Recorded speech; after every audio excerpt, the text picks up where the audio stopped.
That's what I'm doing. So yeah, mic check, mic check.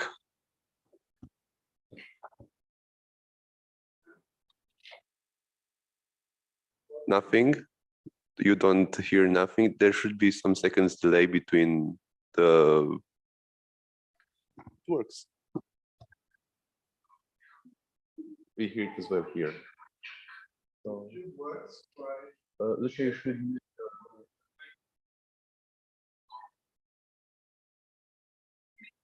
You should mute your laptop, I guess. It's muted. Okay. I'm muted and my computer. Yeah, it's out. Yeah, everything is Test.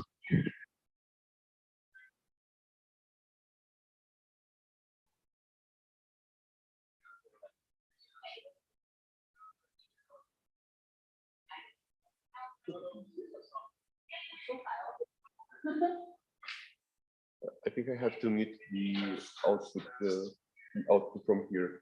Yes. I muted that. Ah. Everything else should be okay now. No, you have to keep it on because if people talk in the Zoom, they need to. When the people talk in the Zoom, what for the international guest presentation and are you okay? Yeah. Sorry. Just need this, or else it's gonna. I want to put this a bit more far away because we hear. Yeah, echo. No, you try to.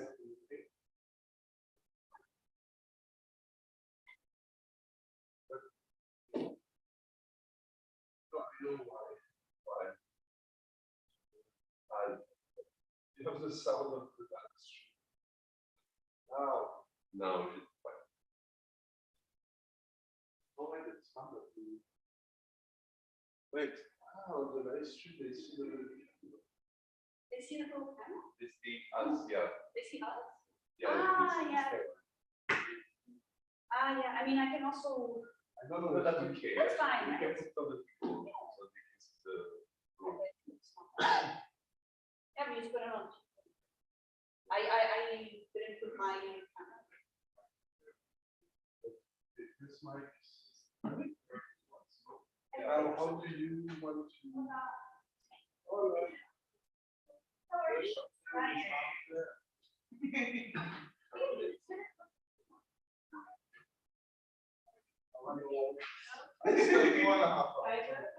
If you want to cheer,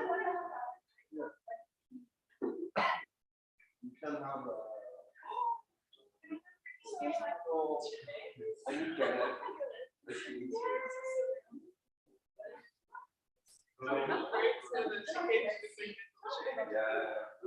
I can manage to have my. It's loud. Wow.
We can hear you again. What? The microphone doesn't register. Oh, did it register? Oh, can I? Yeah, because you have to turn it on. Yeah, Yeah, yeah.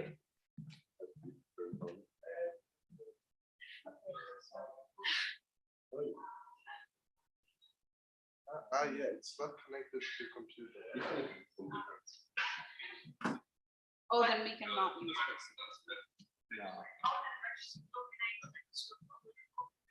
No, I think it. Now it's working. Does it work? Okay.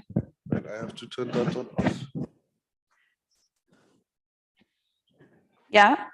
Should I try it again? Does it work? Yeah.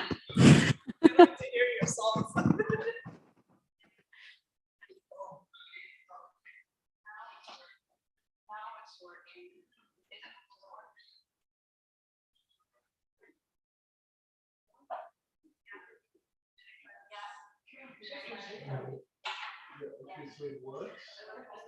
It's up to you. I'm playing Lancashire to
Okay, yes, it's working. Okay. Hello, everyone. Welcome to the NA1 Nature Bern. We are starting a bit late, but it's fine. We'll manage. So to open this NA, I would like to invite our president to do the welcome speech. As you can see,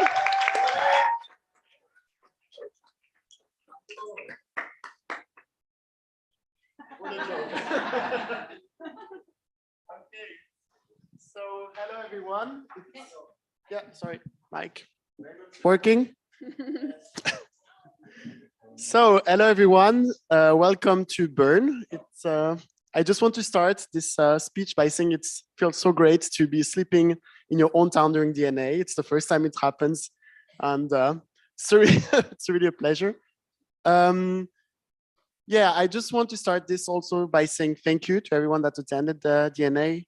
Thank you for taking all your weekend to just do ESN stuff. On behalf of the national level, we really appreciate that you take the effort, that you take some time, that you come here, and actually that you're prepared with the documents, hopefully. So we really appreciated this. So I just want to say thank you already for this.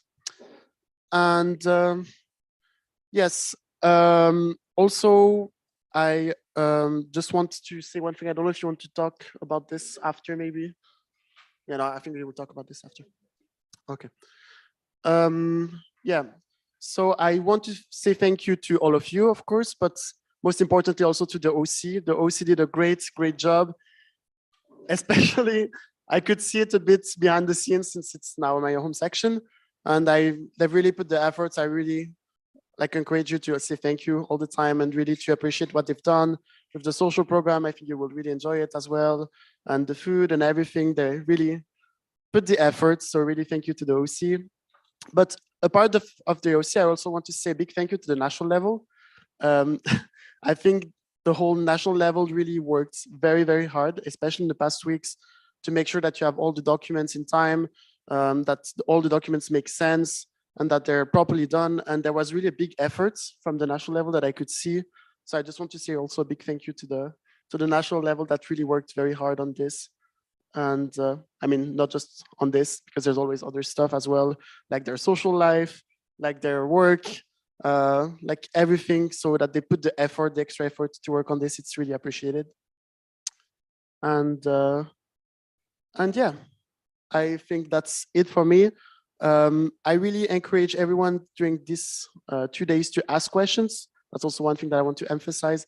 There's many stuff that will be discussed, and for some of us in the room, it will be all new, because for some of us, it's the first NA. So really don't hesitate to ask questions to anyone in the room, also to contact the national level. We're most of us on the first row, but we're very happy also to help. If something is not clear, don't just stay silent and not say anything. Just really raise your hand and ask questions, because the goal is that everyone understands everything and everyone understands what we're voting on as well. So yeah, don't hesitate to reach out if you need help. And also, if you want to ask a question and you're not sure if it's a dumb question or not, there's no dumb question. So yeah, please participate, ask questions to everyone, and remember that your participation as an individual really makes a difference. So every single participation here will make the NA completely different. Maybe your question will create many questions after, so don't hesitate to speak out. And with that being said, I hope you will enjoy the NA, and I will give the mic back to the main chair.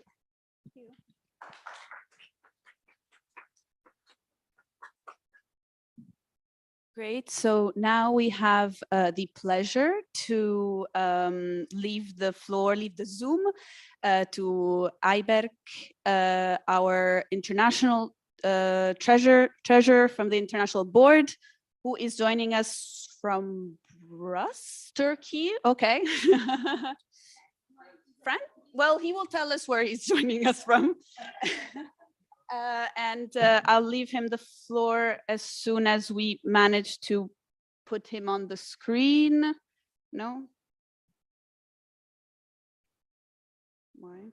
I think it's just here. Yeah, it's here, right? We just have to do this.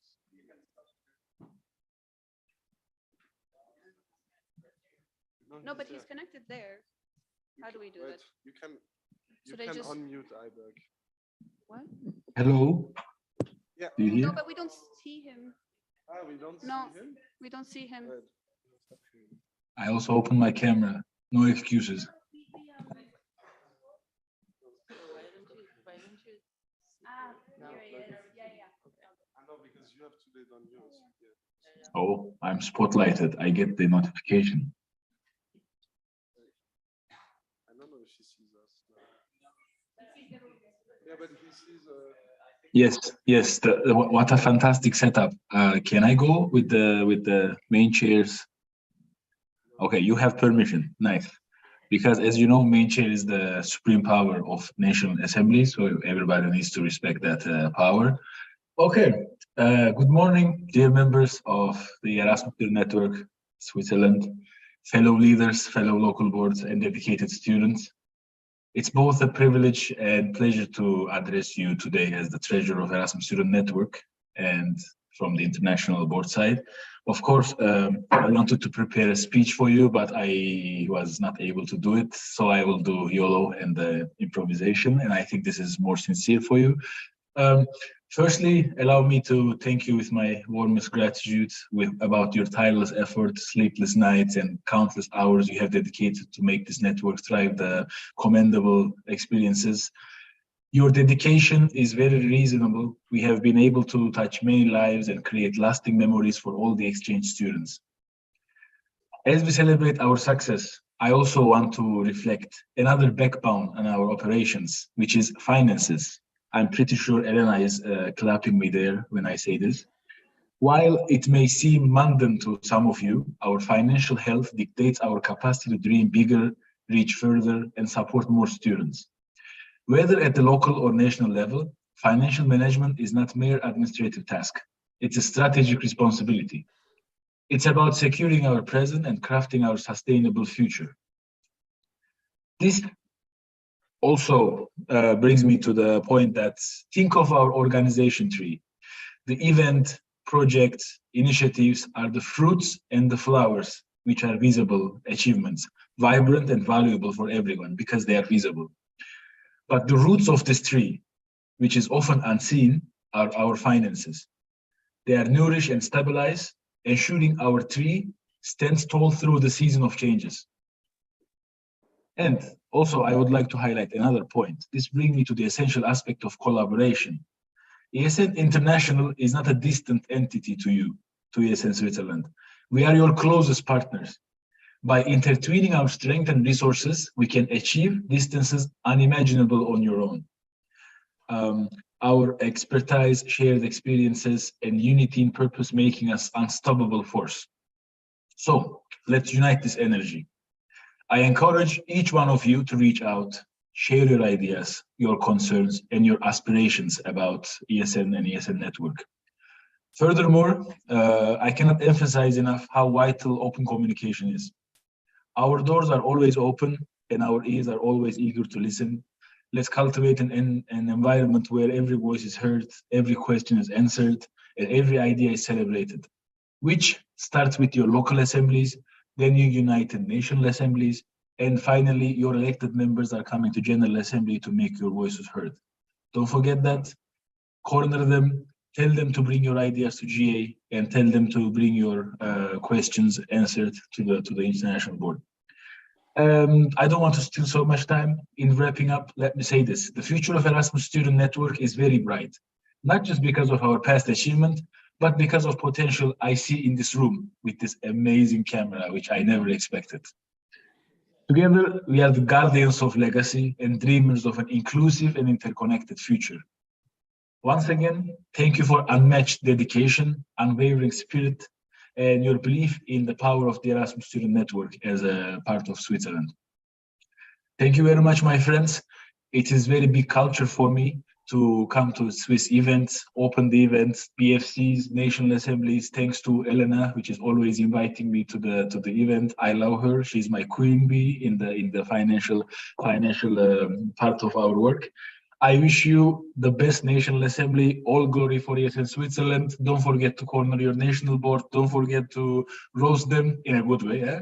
Don't, not in a bad way. And have a fruitful conversation there. I love you.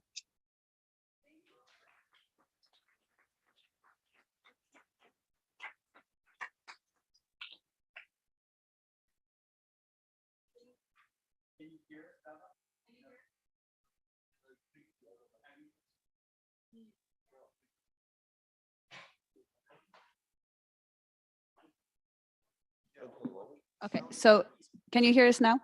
Thank you very much for this great introduction speech, and see you soon at either the GA or the EGM or whatever. Thank you. Bye. Thank you. Bye-bye.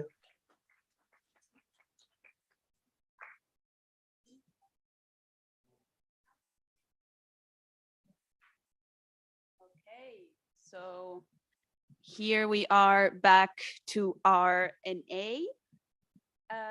So to explain for those who this is their first NA, or even for oldies who just forget, here are the rules of the game. If you have a question during when there is question time, you raise one hand like this for a question, you raise two fingers for a reaction, and you raise one finger for a procedural comment. For example, if I don't know, if there's an error in the speakers list, if your name was called before or something like that, your name, when you ask a question, will be added to a speakers list.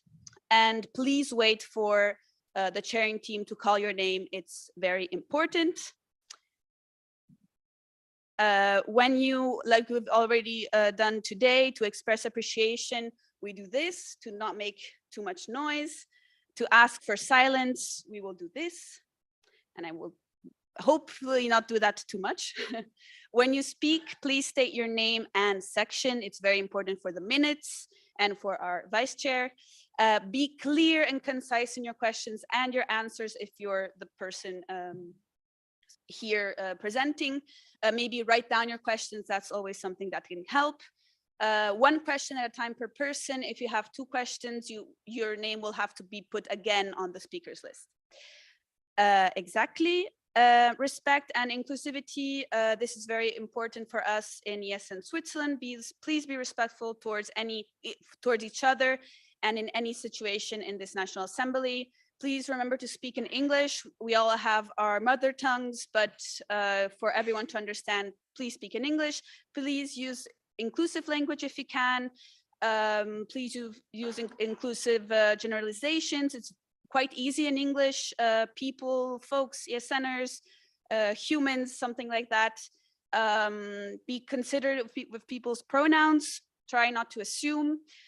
In English, it's also very easy to refer to people with they pronouns instead of he, she, when you're speaking of someone.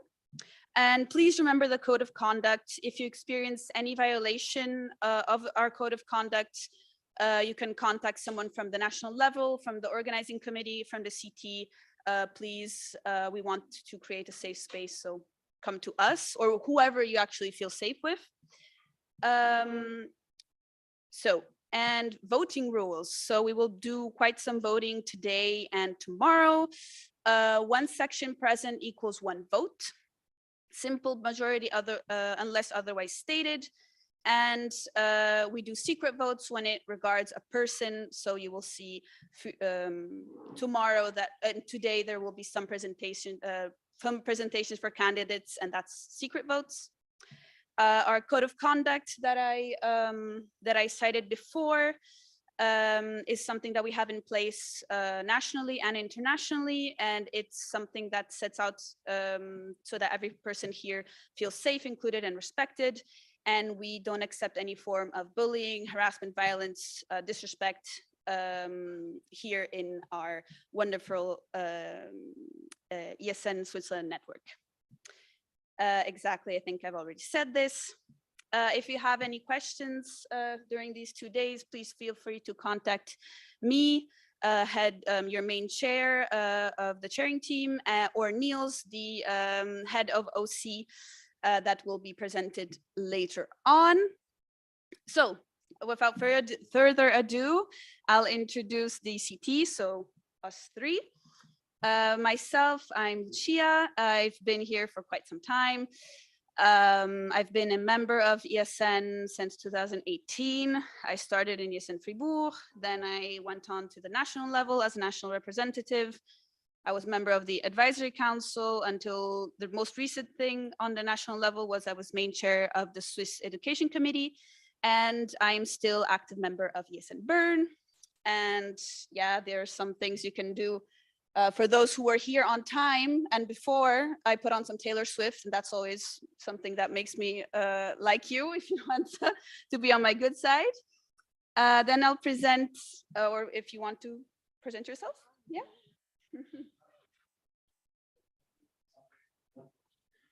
Yes, of course. So the main chair, I'm the person who will facilitate the National Assembly. So I will make sure in the best of my capacity that everything is on time, that speakers speak when they need to do their presentations. I prepared the agenda for today. And yeah, that's about it. So I will assure that everything goes smoothly. The vice chair, one of the main things is helping us and taking the minutes. So that's why you need to state your name and section for her. So hello everyone, my name is Chantal. I'm coming from the section ESN Neuchâtel. I don't know where you are. Over there, very tired, I see. I was happy to join the national family in 2021 as national representative. So I took over from Lucia, and afterwards I was also vice NR. As of 2023, as I started working and time got a bit short for ESN, I became an ESN alumni, but I'm very happy to still help out everywhere I can and to follow up with everything you do as a network as well. So everyone stays in ESN for life, I guess. How you can make me like you, tell me about your dog, if you have one. I really like you if you do. I really love doing activities in nature, which is perfect with the NA subject as well. And I love all types of concerts, but especially indie pop. So you also have a bit art music types. And yeah, please, please, please state your name and section. I also already did the warm up with my fingers because I'm taking minutes the whole day. So it would be very nice if you speak clearly and everything for me to understand you. But I'm very happy to spend the night with you and have fun. And now I'll give the floor to Michele, who is our technical chair and also an international guest. And he will be, handling everything with the Zoom, the live stream, all the things that I'm really bad at. So I'm very happy to have him here.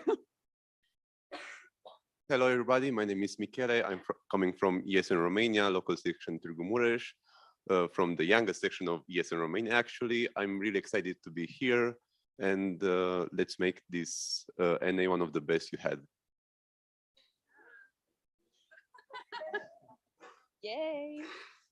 And now I have the pleasure of introducing some members. I don't know who exactly who is here, but I'm introducing the OC from ESN Bern, which is also my section, so I'm very happy. Here we have Niels, our head of OC, Vicky, our vice head of OC, and Eletra, our communication expert, who is also a member of the national level. The other members are Alicia, that you will see around, logistics, very important, Simone for finance, Anand for the social program, Luana did our survival guide, and I also wanted to mention Simona that welcomed you at the hostel, which was a lot of work. Voila. So yeah, if you want to say something, I don't know if you already have some announcements you need to say or no? Yeah. Hello, good morning, everyone. Glad you made it here. I know it was a little bit difficult sometimes, but at least you're here now. At my old campus, I studied here for almost 5 years, so glad to have you here in this like wonderful small campus. Two little announcements from the OC. You saw there's a coffee machine, which is sadly not working for us, but there are cups. So if you forgot your cup, you can use like a BFH cup, but don't forget at the end of the day to put it in like one of the containers that are designated for them. Then we have the bathrooms just at the back of the coffee machine. There's the women's bathroom. On the right-hand side is the men's bathroom. And at the back of the coffee machine, there's also a wardrobe. So in the coffee break, if you want to get rid of your jacket and leave it outside, it shouldn't get stolen. You're there, the door behind is closed, so should be safe. For the workshops you'll see later, the workshop rooms are just down the hallway. The first 3 rooms you're gonna meet on the left-hand side are our workshop rooms. They're indicated with this like bear NA logo that was created by Lua. That's all from me. If you have any questions, doubts, if you need someone to give you a hug or so, just come to us. You'll recognize us in the black t-shirts of the University of Bern. Thank you. Thank you very much to the OC, and thank you again for organizing our event.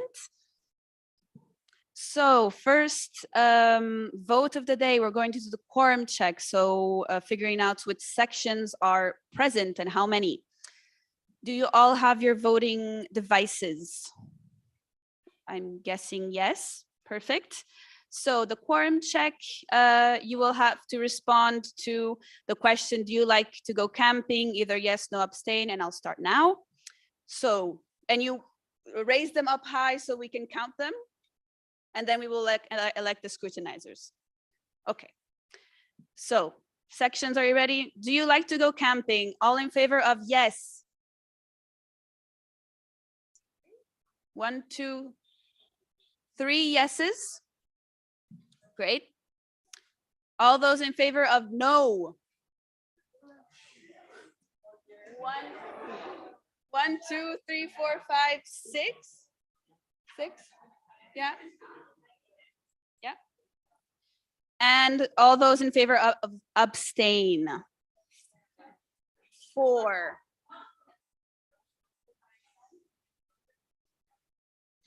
Okay, so we have 13 sections present. I'm very sorry for the theme of the NA if you don't like camping. Now we need to elect 2 scrutinizers that will count all the votes today and tomorrow.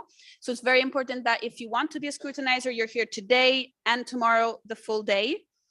And also we need someone that is not part of the national level and is not being elected.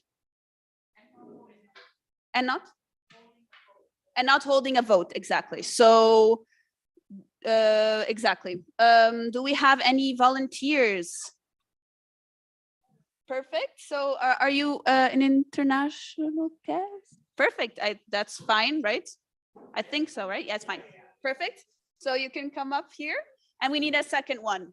Second person. Yay! Oh. Great. Can you please state your names for the minutes? And we will now elect Laura and Evalina. Okay. So do you accept, sections, be ready with your voting ballots. Do you accept Evalina and Laura as scrutinizers? All those in favor of yes. Do you count your own? I guess so, right?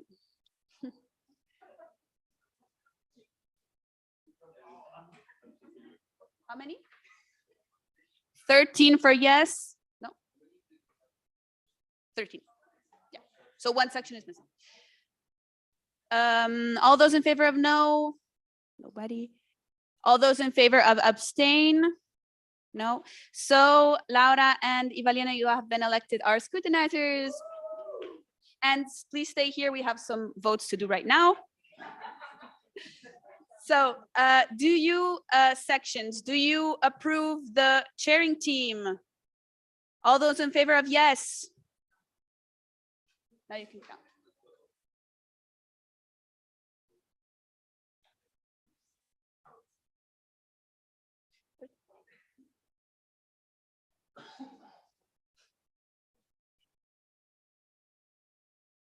13. Okay, 13 for yes. No. No no's. Abstain. No abstain. The chairing team has been approved. Thank you.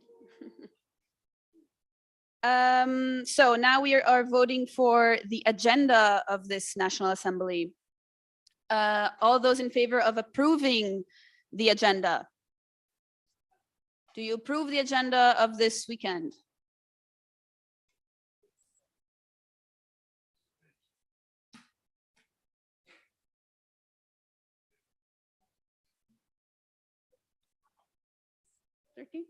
Thirteen for yes.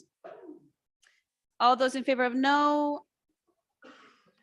0. All those in favor of abstain?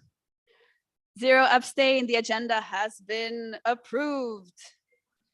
So this is one of the voting documents you had, and it's the minutes of NA3 Lugano. Do you approve the minutes of NA3 Lugano? All those in favor of yes?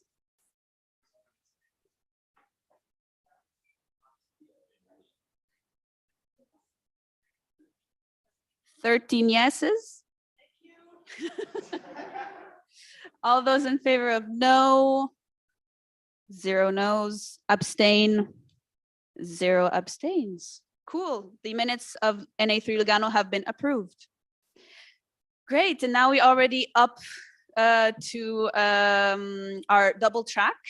Our double track means that here in the main plenary room, we will be talking about budget and ESN card amendments and other changes. And in a second room, we will be doing an introduction to ESN track. So if you're new to ESN, please follow Julian, maybe? No, Mary, please follow Mary to a second room. However, even if you're new to ESN and you're the only one holding a vote, you have to stay here. So even if you're new, but you're the only one from your section, you have to stay here. It's important that there's one person from every section in this room.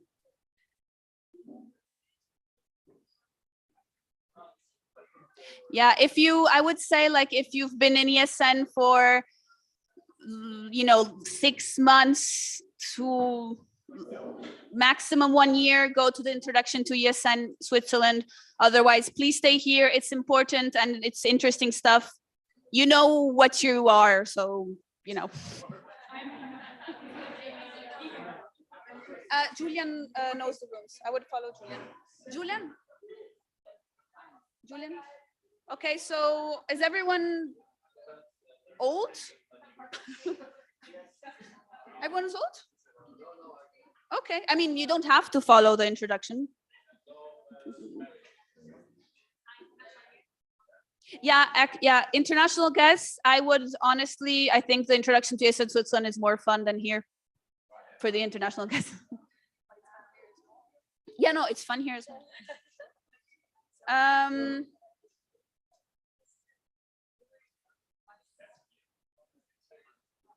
Okay.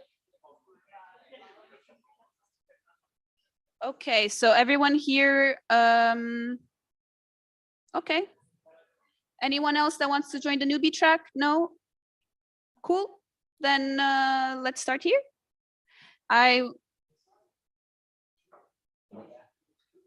Okay, then I would propose to start and invite Arnaud to talk about the budget proposal 2024. Woohoo! Are you excited to talk about money? Because I am. Okay, so what will happen now is I will present, I don't know if you can see the screen. I mean, you can tell me to just move in any case, but I will show you the budget proposal of 2024, sorry. It's something that you've already seen the documents, but the goal of this presentation is to go over every single lines of the budget and explain why we did modifications in comparison to the previous budget. I will just ask you one thing is maybe to take notes if you have many questions. which I hope you don't have too many questions. But no, it's good that you have questions. But yeah, please take notes so we can have all the questions at the end. And yeah, without further ado, let's talk about the income of ESN Switzerland. So as you've seen in the document, there are some changes in the income. The first one is from a grant from Movetia. So Movetia is our national agency who fund us. And we have many projects with them, and they give us a bit of money for what we do.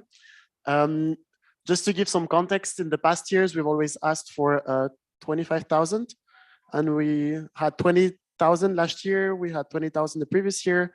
So I will not lie, this year we tried to be a bit more aggressive with the budget, and we tried to propose 30,000, and we hope that we get at least 25,000 from this.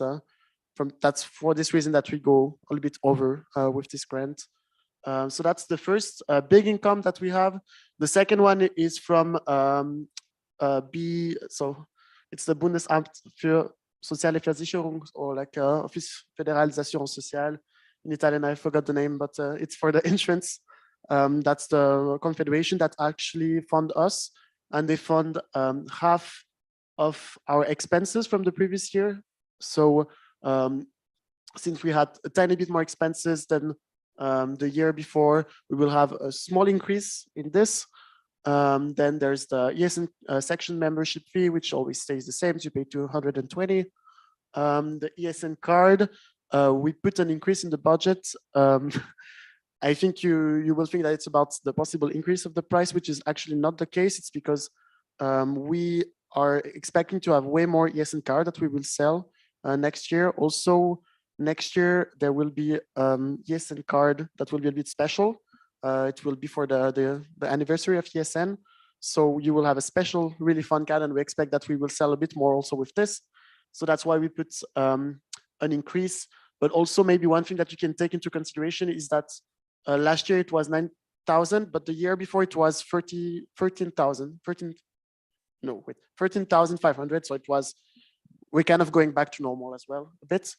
Then we have the sponsors that we still expect to have a sponsor during the year. The interest, we don't have any interest anymore. And the participation fees, a big thing is that usually we get this line from the participation fees from the community weekend, but since we're trying to make the community weekend free, we don't have any income from that. And yeah, I think that's it for the income. So we are expecting to have a bigger income than the previous year for all of these reasons. But the fun thing is that if we have more money, then we can spend more money. So I will talk about the where the money gets out. If you can just, thank you. So yeah, I've said about this Movetia grants, the Confederation grants, and yeah.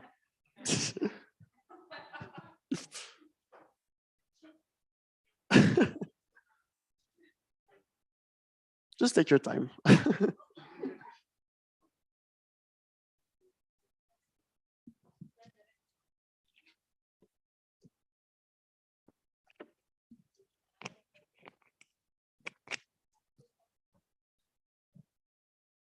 Okay, perfect. So this we've said, and the participation fees of community grant, I hope you can see from the screen. So yeah, you can go further. So now let's talk about the expenses. The way our budget is done is that we put all our lines in different, let's say, themes. Thank you. So we have different themes, and they all come to different themes. So we have the NL support, the ones from business and finance, communication. So all of those, they are like a big, like it's like a drawer. Basically, we open the drawer and there's more stuff inside. There's just one change in the names of the lines that I will talk about after. It's the community fund.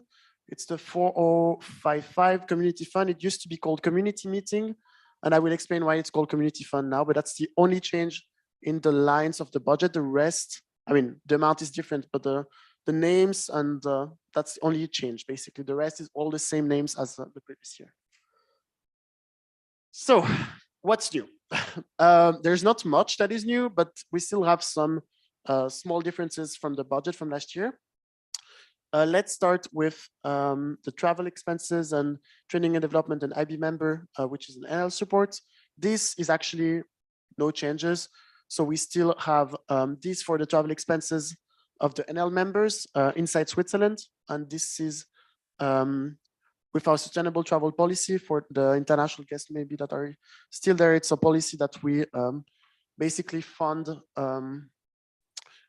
we try to, how to say it very easily, we try to push sustainable traveling through our policy of refunds for the travel fees. So this stays the same.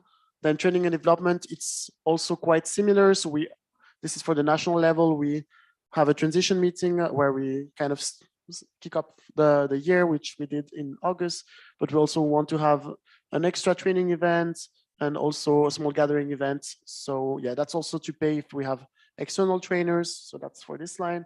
And then IB member, it's if one of our member wants to apply as it's if someone is getting as IB, but if it's not, since it's not the case, just a zero on that line, but we still keep the line in if someone from the network wants to apply for IB. Okay, then we have business and finance. So this has a small, I will put everything like this. There's a small change that I've put in blue, but basically you have the admin expenses, which stays the same. It's all the fees that we have to pay for postal fees, all of this, business cards. We don't really have business cards, but if we want to have some, it would be in that line. Then we have the membership fees, which stays stable. So we are part of ESN International, so we have to pay 10 Swiss francs per section. Since we have 14, it's 440. We have the Swiss Student Union that we're associate member, so we pay 500 per year. And then we have one with the Swiss Council for Youth Activities that we're also members, and they actually get our postal documents. So yeah, that's also why it's a bit higher, but this stays stable. And then for the ESN card, again, it's nothing to do with the price increase. It's just that we're expecting to sell more from the sections. And since you want to sell more, we need to buy more for you. So that's why there's an increase there. And the ESN booklet, it's some document. I don't know if everyone what the ESN booklet is, but it's a small booklet that we've done beginning of the year for the exchange students. And we keep a small line in the budget if there's a university that wants to print it, but we try not to print it. We try to stay digital, so it's less, it's more sustainable. So that's for business and finance, not many changes. Then communication, there's some small changes also in blue. So first there's the software and internet expenses. So we have to pay for all our services, for the emails, for all of this. So this goes there, and we put an increase in the budget because we believe that we need more software, also a place to put that ESN booklet that we're talking about. So we put a small increase so we have more leverage if we want to have new tools or something that can be used for this purpose. Then we put a small increase in the ESN Switzerland gadgets. So this will be all the stickers, but also T-shirts. And this, we put an increase mostly because the NL is becoming bigger. So we needed to have a bit more leverage also there. And then the sections communication support, maybe it's interesting because I'm not sure everyone knows this, but as a section, you're entitled to use Adobe Illustrator, Canva Pro, and others services. And we have a line for this. So if you don't know this, maybe it's important that you go towards Cecilia or someone from the national level to talk about this, but there's actually a line that was already there, and we didn't expect any changes there. Okay, then education and youth also stays the same. So this is mostly for the education team. The education team, we have to attend events very often, sometimes assemblies, sometimes we have to attend, I don't know, like, we have so many of these small events that we have to go, and this budget is basically to cover if we have some external fees. Sometimes we have to pay for dinner or for this or this, just basically to pay all of this. So this is in in the SWEC activities, actually, national education and youth events is in case we do an event regarding this. And then mobility in school, it's a project that we haven't launched yet. That is a project about promoting mobility towards high schools, for instance. And it's a project that we've already discussed with Movetia a bit. So it's something that we wanted really to keep in the budget. For now, it's a bit difficult with our capacity as national level to really push the project, but we still want to have a little bit of money if we want to push this project. But nothing new, it's all the same that was in the last budget. Then regarding the international affairs, so here there's a bit of changes. So first, I will talk about the statutory meetings. So we want that the national level can attend at least one international event. We think it's very important that the national level attends these events to get knowledge, but also to have the ability to see what's happening outside of Switzerland. So this is kind of a fun that we have to attend the statutory meetings. The statutory meetings are actually general assemblies. That's it. It's mostly general assemblies. And yeah, we put an increase in the budget because we really want also that youth section can attend these events, because we think it's very important that you also see the bigger picture of what's happening outside of Switzerland, because sometimes it's difficult to understand some of the voting when you don't understand what's happening outside of the Swiss bubble. So yeah, we put an increase there. And yeah, I mean, the goal is to have always 3 official spots paid, but depending on the budgets, we can cover more people. And actually at our next General Assembly will be 6 people. So it's really nice that we can represent the country as well during this voting, but also that you get the opportunity to speak up. So we put the increase of 800 Swiss francs. Then we have the non-statutory meetings. So WEP, National Board Training, Erasmus Generation Meeting. So that's all the national spots that we have. So for WEP, we always need to have someone to lead the delegation, also to be the vice delegation leader. So that's why we really need that. We really need that money. So we put this for WEP, NBT, which will be happening in December, and it's happening twice a year actually, and EGM. And also there's community meetings. Don't mistake those by the community meetings that we have inside Switzerland, but we also have community meetings outside of Switzerland that we go to learn also what's happening in the network, and also to have some workshops. So this, we put a small increase in the budget. I mean, no, quite an increase, because we have way many more people attending these events now than in the past years. So we wanted to push this a bit, and also give the opportunity for people to attend the community meetings. And that's why we put the increase in the budget. Then there's the international guest line. I haven't really talked about the international guests, but as you see, there's many in the room. And we think it's very important that we have international guests for many reasons. For us, it's also a great way to see what the best practices are outside of the country, but also to have connections. And they really bring a big value. You will see that they will also do some workshops during those 3 days. So we just wanted to put a small increase there of the international guests. Just to explain, for the international guests, we usually pay their travel expenses. And also maybe a small notice is that it's sometimes we have to put the limits. This was the case for this NA, that we could just take half the international guests that applied because of the budgets. So that's why we put an increase, so we can be more inclusive and welcome more international guests. And then there's the last one, which is the international event grant. This doesn't change as well. It's if Switzerland wants to organize a national event, there's a line for this, so we can support this project.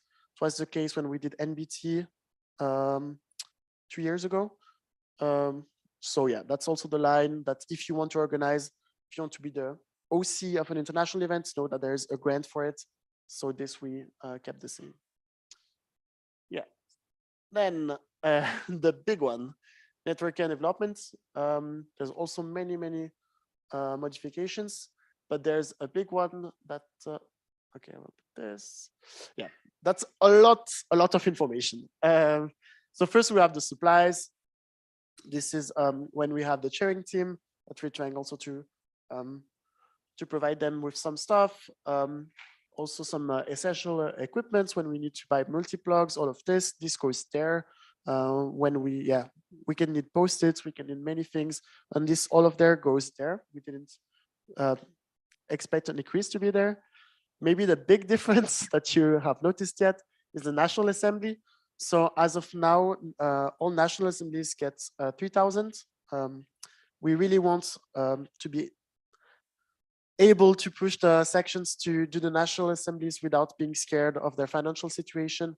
We think that it's so great that we have OCs all the time, and we really want you not to get in a bad financial situation because of this. So that's why we put a big increase of 1,000 per NA. So in total, it goes from 9,000 to 12,000. And yeah, that's for us a very important point, is that we really want to encourage you, the OCs of the NAs, and also, yeah, to help you do a great social program, to have a great venue. Yeah, so that's one of the big changes, I would say, from this budget. Then there's the national events. So from last year, from the last budget amendment in Lucerne, there's not many changes. We just put an increase for NEG, an increase of 500. From the last amendment, it was 2,500 in NEG, but the rest was the same. And it's mostly also because we think that NEG can be pushed to the next level. And we think that it's a great event that promotes the causes, that promotes collaboration in the network. So in order to have a great OC again, we wanted to help the OC with a small increase in the budget. Then the rest, train rally. So it's 1,500 for the 2 Swiss train rallies. And also there's always the possibility to create a new event that we'll discuss also during these plenaries, but we also have a budget for this. And then there's section cooperation, and this was kind of moved a bit. There's always the intersectional events that are there. So every time you apply for a grant, it goes from that line. Then there's the cooperation events, which is a new thing in our statutes, in our event policy paper since our last NA, or was it? Yeah, our last NA that was voted. It's the cooperation events. As of now, it's just Tanik Lemanik that is part of this cooperation events, but maybe we'll have more events that will follow this line. So yeah, that's also in section cooperation. And then the last one is ESN invitation.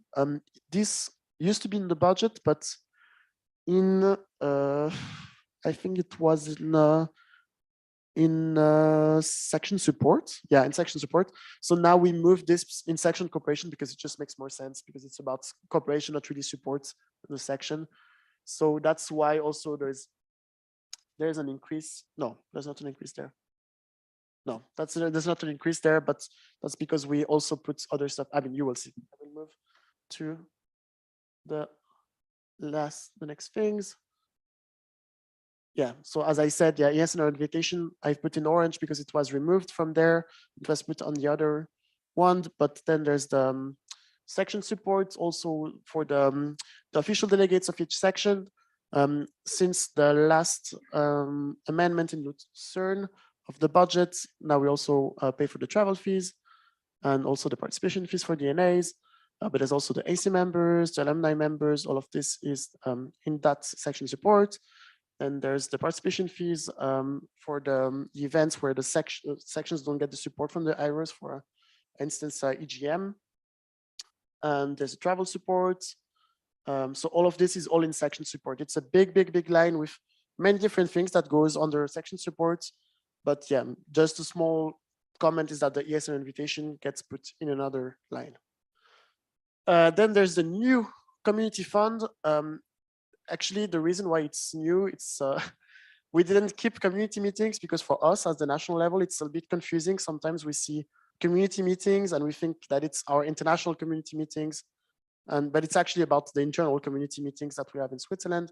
And this will also be a topic that we will talk during these plenaries, that we really want to push these community meetings and to have really one from every single community. So we put a budget increase for this. And also the community weekends goes, so the fees that we pay for accommodation, food, it also goes there. And since we don't have your income anymore, I mean, your participation fees, it's also why we have an increase in the community fund. And then we have also the training and development. So this is for the sections, not the national level. And this, we also put an increase because we really value skills development for you. Really want that when you go to ESN events, you actually get skills that you can take back in your sections, but also in your personal life. So we also put an increase there. Yeah, I think that's all I wanted to say for this. And then there's the small section visit. This is just for Mary, actually. It's her own line. But this line is just to make sure that the section manager, when section manager goes in all the sections to visit you, to provide you with an assessment, that the fees are also paid and that she doesn't get broke because of visiting the sections. It's not on the screen, but it's always the same of 1,000. We kind of saw what I was spending last year, and then we kept the same budget. And yeah, I think that's for network care. And then there's the projects and causes, which is the last part of the expenses. And oops, how can I come back? Okay. So if you remember back last year, we first put 1,000 for all causes. And then we realized that you really like to do events on projects and causes, that you really like to apply for these grants. So we put an increase of 1,500 for every single causes. And now the new thing is that we wanted to push our project and causes officers. So they have more money to do projects because they have many projects. They're doing really great and they have many ideas. So we really wanted to have them some budget also to do some of their projects. So, but that's the only really change about this. So about the big proposals, I mean, if you were sleeping in the last 15 minutes, just the thing that you should remember is that we want to push the community meetings inside Switzerland. And that's the big thing of this NA. That's also why we will vote on the amendment of the Swiss event policy paper. Also the National Assembly, that we want to really give you more money for your national assemblies. And that there's the community fund, which is the new line, but it's basically to put community weekends and community meetings in the same line. That's the big proposals. And yeah, I guess it's time for the questions. Thank you very much for listening to all of this. And I'm open for questions. Okay, so thank you very much, Arnaud, for the presentation. And I will now open the speakers list. Yeah, so I see yes. Yes. Okay, so we're putting you on the... Yes, it works. Yes, ESN Zurich. I have a few questions, so I'll just start with one and then I'll see if other people want to ask questions. Thank you very much for your presentation. I'm really excited for all these budget increases, and I really hope that you get all the amounts that you stated in the beginning. However, if you don't get the full amount from the Muvesa grant, which is something that has been like happening in the past, which parts of the budget will take a hit, in your opinion? So just to say one thing before I answer to your question, this increase, we really believe that it's possible because we really do a lot more, especially in terms of training. And we actually can get this grant because we're supposed to, I mean, we're doing way more in terms of training, which would explain this increase when we do the application of the grant. So that's also just one thing I want to say before I talk about the possible decrease. But one thing that you have to understand about the budget is that many lines that you've seen, actually there will maybe be no expenses in this. It's just that we always overestimate what we pay to be sure that we stay within the budget. But yeah, I mean, we always also play around a bit with the budget when we have more stuff somewhere, less stuff somewhere else. But it's, yeah, we always overestimate. So we believe even if we get 5,000 less, for instance, that we will still be within the budget. Are there any other people who want to ask questions? No, then I guess, yes, you can continue. With I one? have two more questions. So the first one is related to, like, I think in general, at the moment, a lot of countries, even ESN International, are adjusting their budgets according to inflation, according to different increases in service prices, etc. And in Switzerland, something that is gonna be increased soon are public transport prices. And this is something that will likely increase the travel expenses of everyone, national level and sections included. And I mean, I know that the decision has been taken like very recently, so I understand that. But would you, like, in case these increases are like kind of approved on the national level, as in confederation level, Swiss level, will this be reflected in the budget afterwards? So as of now, the budget is enough to cover the travel fees, and we didn't have any increase so far. But if there were to be a drastic increase that we will be announced probably in the end of the year, then we always have the opportunity to do an amendment to the budget at the next NA. But as of now, it was not presented, so we don't. Yeah, we didn't put it. Any other questions, or can I give the floor to Yas again? Yes. Okay, yes, ESN Switzerland alumni. Because this is actually a question that came up last year. So regarding the International Guest Fund, this is a discussion that we had last year, and I wanted to check whether it's something that you discussed again, which is the idea of not having the budget as a limiting factor for the acceptance of international guests, in the sense that you have a budget for each NA, more or less. It's always like kind of flexible, but that instead of having it so that X number get all of their travel expenses reimbursed and stuff, it would be that the budget allocated would be shared amongst all international guests. So basically, if you have more applications than what the budget would cover for the entire expenses, you would still accept them all, but share the budget amongst them. So this is something that has been discussed last year, but we didn't really look into it further. And I wanted to see whether this is something that you discussed as well. Thank you for your question. It's actually not the direction we're going towards, because we also want to be able to have people that come from further, because we believe it's important that we have also, like in Lugano, people from Georgia, people from also different countries that bring different realities. The way we work with this is that we kind of split in our heads the fund of the international guests into 3, and then we see if we can take as many people as possible. But since we pitch it as the travel fees with the sustainable travel policy, we really want to be able to show it, and we were proud of the sustainable travel policy. And that's why we don't want to just give a small amount for the international guests that then they're actually not able to come. And we become less attractive. Thank you. Okay, thank you very much for the questions. I propose to close the speakers list. Speakers list is closed. And now we pass on to the next presentation, and Arnaud still stays on stage. Because I love talking so much. And just so for the question box thing and the microphone, remember to keep it close to Okay. your so that we hear it in the stream and everything.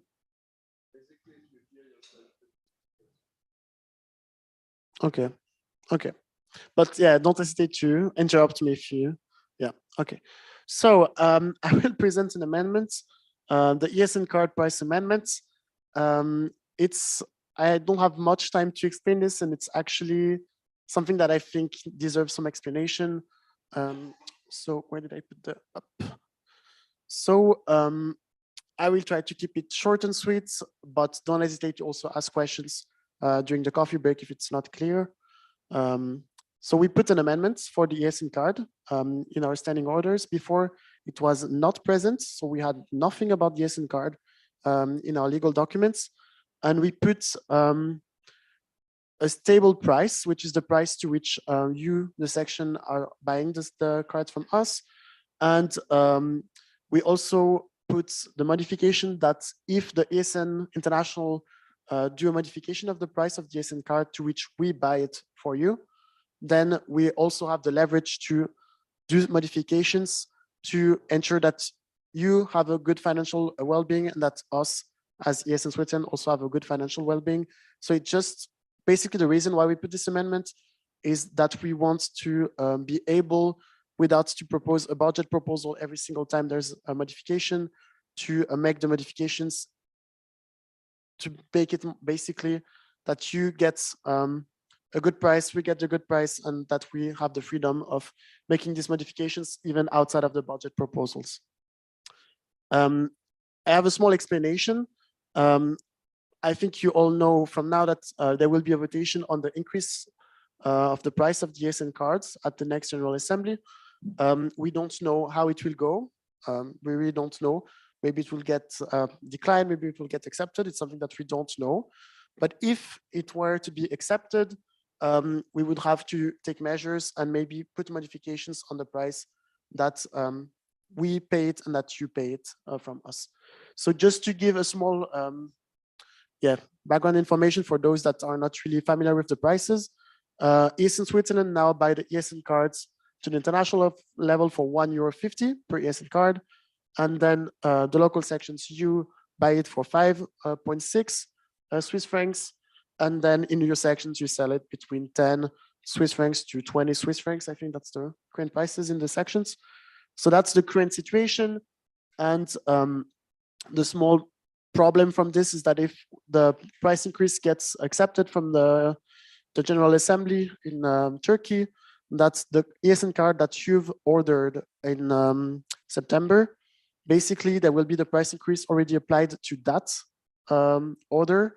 And the problem is that you will get the ESN cards before the NA2, where we could actually propose a budget amendment if we saw that modifications. But since we don't know if it will get accepted, and it will be before the next NA, to avoid an extraordinary NA, we wanted to put this line in the budget and in the amendments, no, in the standing order, sorry, so that if it's needed, we have the possibility, yes, in Switzerland, to put a modification of the price that will be in line with the ESN International. But also, one maybe side note is that if there's an increase of €1, it doesn't mean that you will pay €1.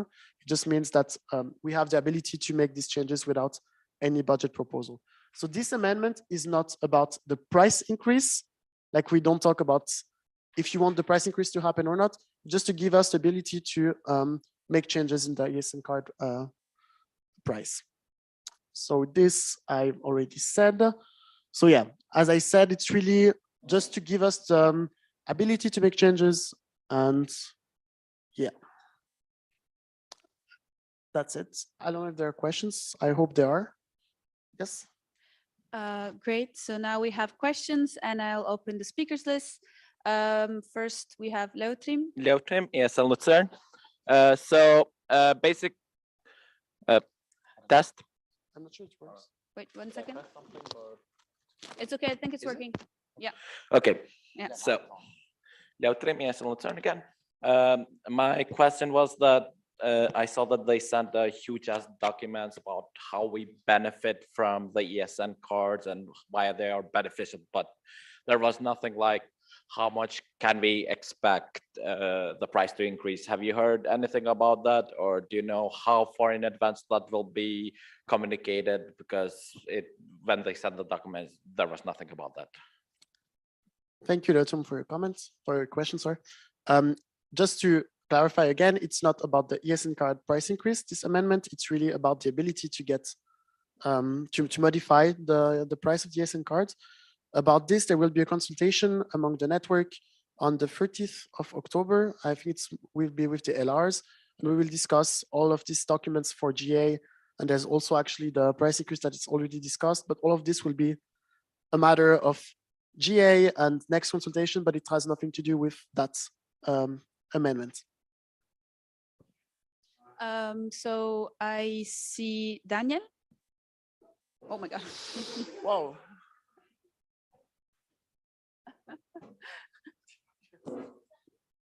Hi, Daniel, ESN Geneva. I wanted to know on the amendment you've written ESN Switzerland, is that the NB or is it a consultation between all the sections? Okay, so the reason why we put yes in Switzerland is that it can be as the sections, but it can also be so as the section as mostly the National Assembly, but also that the NB can make these modifications. So this is actually an umbrella term for everything. Any other questions? No other questions? Then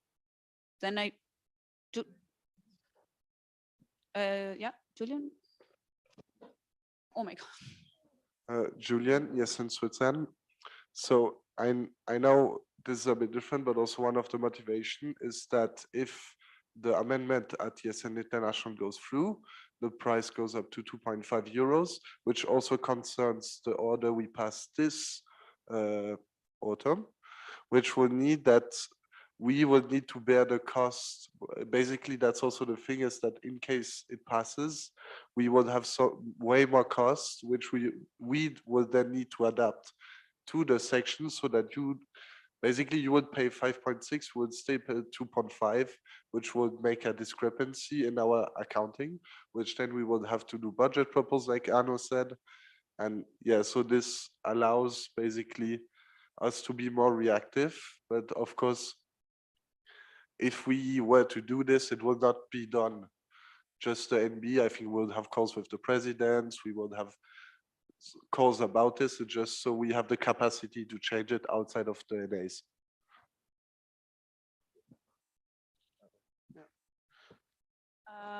Okay, so any other questions?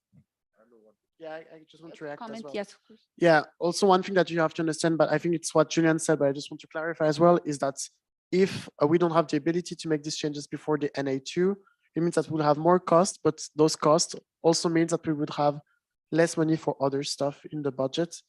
That's also one thing that you have to understand with the budget. Yeah.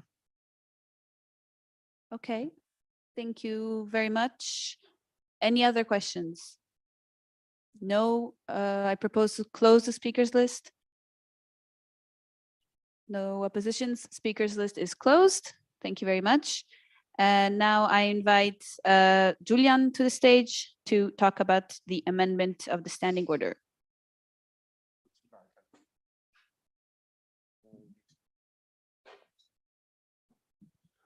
Wait, I'm checking how this works. Okay.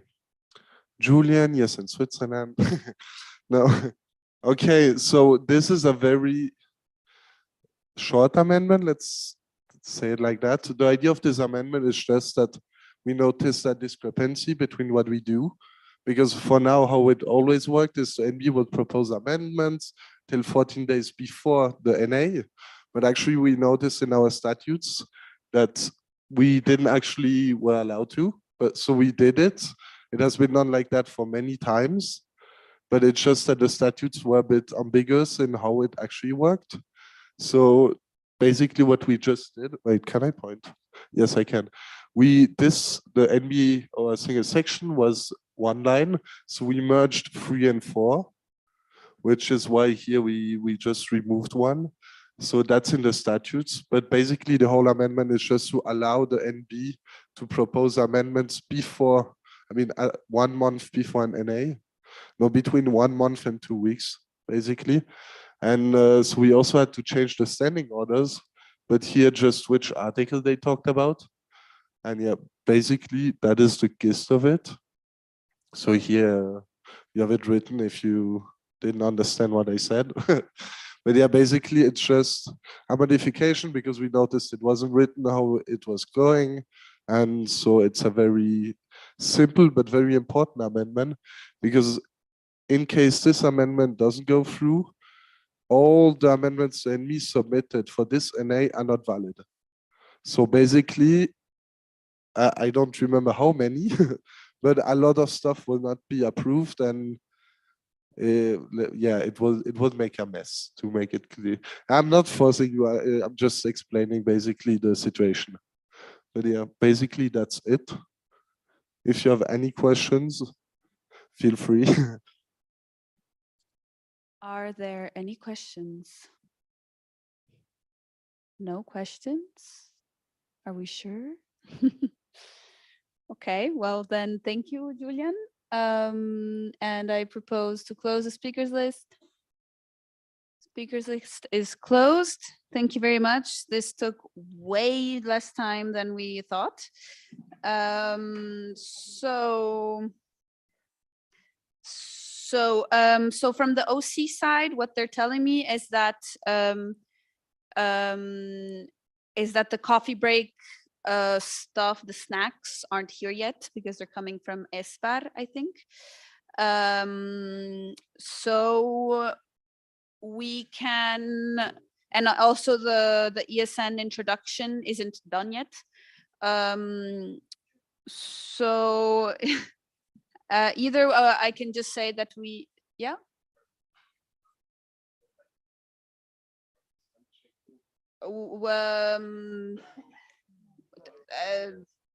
Can't really, I mean.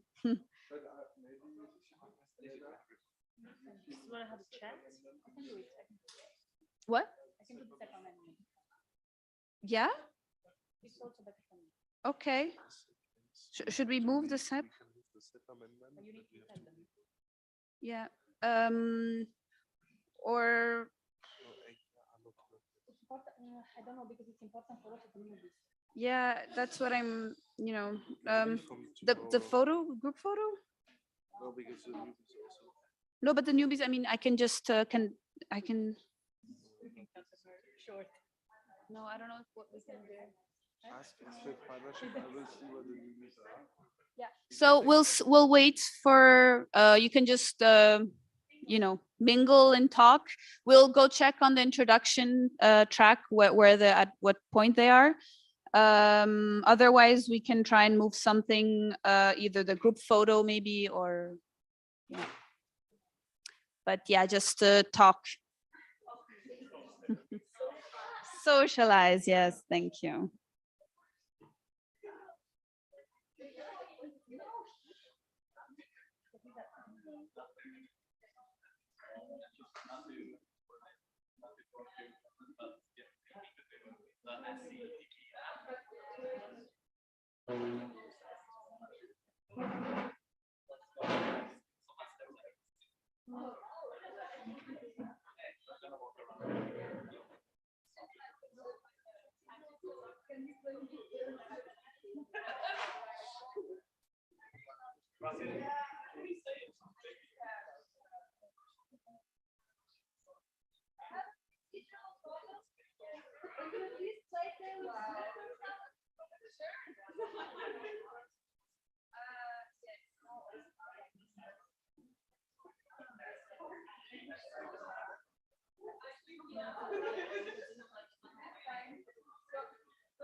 So we cannot do it now.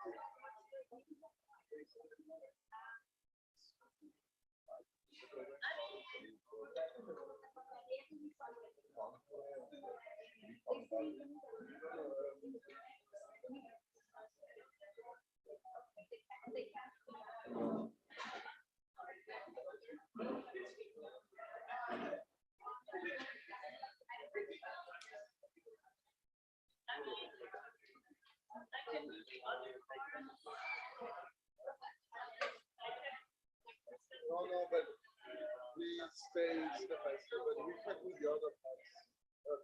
We can do the step. No, because She said against but I don't know if they're ready. I'm not ready. my thing is not ready.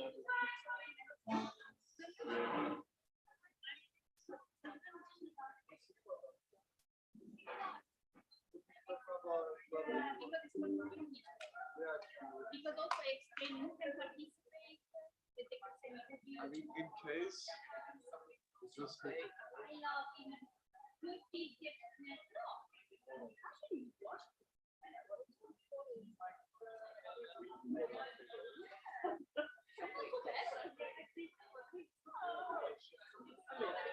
just went through the weekend.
I mean, the coffee break, can you ask him to see when it's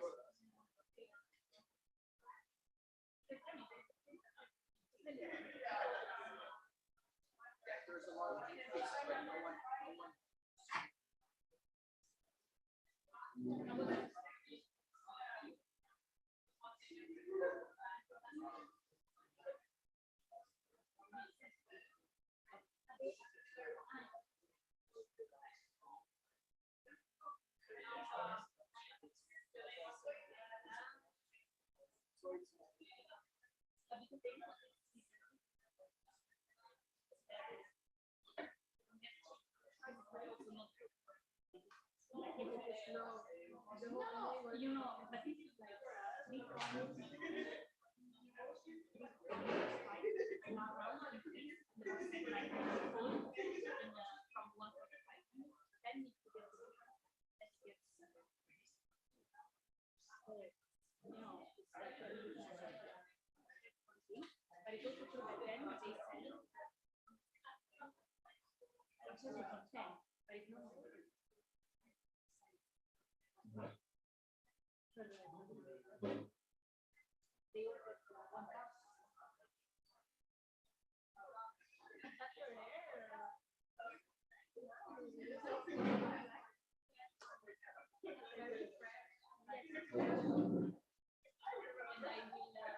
Yeah, I did electricity, but you had super long hair.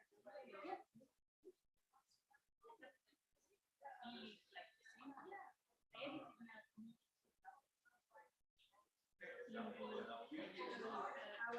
The BSH, I think. The BSH, I think.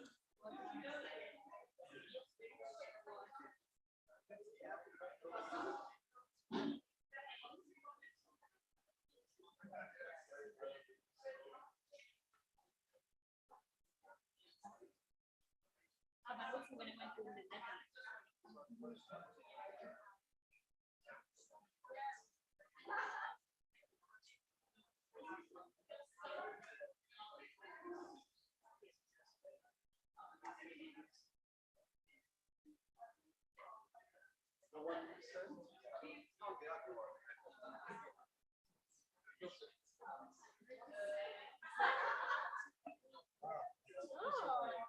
It is so well. I love it.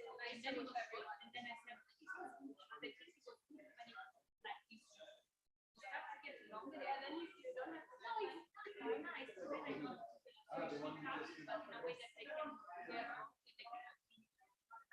In a good like short term, like I think I'm so sick. Don't think I'm when she's like in works in a like.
Actually, I just paid my car.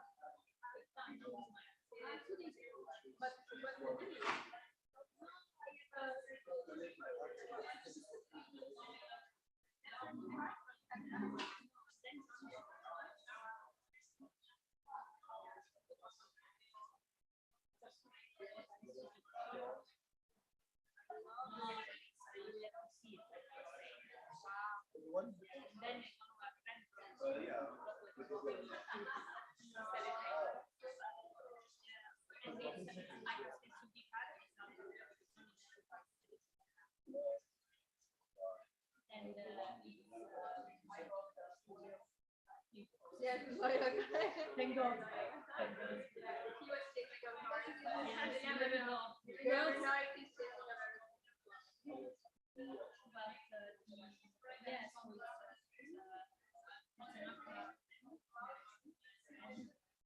yes.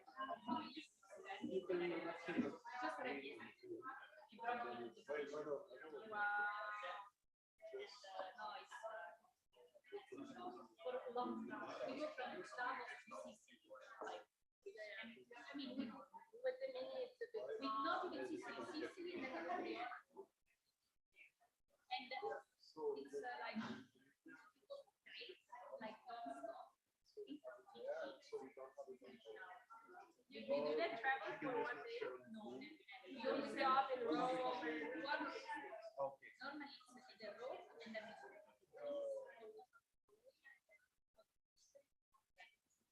but that's still a lot. yeah, it's like 2 or 3 days. You need to, yeah, you need to take like 1.5, 10 days. And we enjoy it. It's 200 from, Yeah, but there is a little bit of things that we need to do.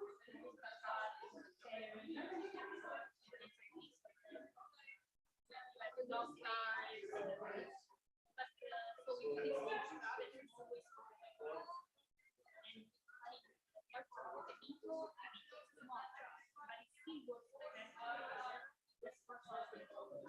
Yeah, it's more comfortable, but yeah, but also it's now it's and yes, email transaction is to fix it. That's the most problem. And on the travel of 17 hours. Yeah, and that's so you never know when something happens, and then in Switzerland you fix small fixes. That's the actual dynamic. And so we got this easy. Yeah, but yeah, you can I just finished my job. And we started crazy, but he's excited. He moved back to so it doesn't have the double But we didn't have to catch up with the shared phone. You know, like the no, yeah, the place, no, before, but then it changed. Yeah, like on the market, like but then what happened? that I didn't know. Yeah, but then what happened is that it was too expensive.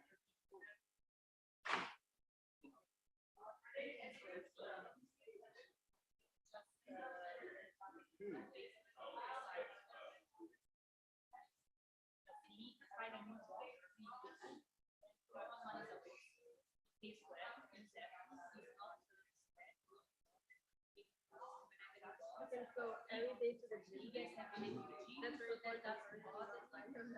So the boss is even like we need to go to gym in the morning. It's like you organize the day. He tries to go and because he likes to go. Very flexible. Like, what is the job? Like, but what you do is He was doing like I feel like he was doing now he's in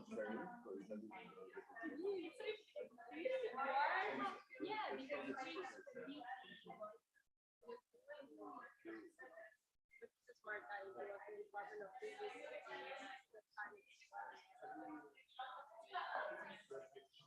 yeah, it's a big change. Yeah, maybe he's like getting to the. Yeah, He's getting in the road. in the right on the right now. No, but it's getting in.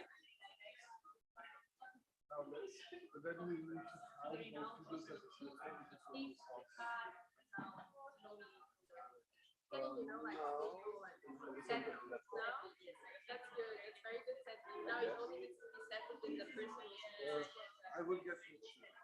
Just what is happening? We're trying to get this green, that picture, but something that will work. Now you have less people. No, I'm trying to move some people to but now everyone at each What is your yeah, I knew.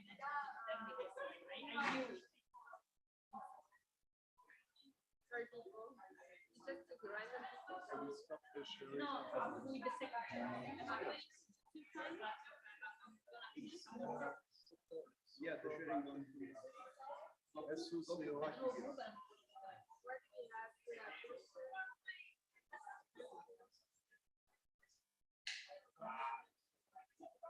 You will have to put this out here, so it's gonna be very. You have to do the announcement. Sure. But I'm gonna go talk, so I'm not gonna do the energize. I'll leave you to it. Hello? Can we have some attention, please?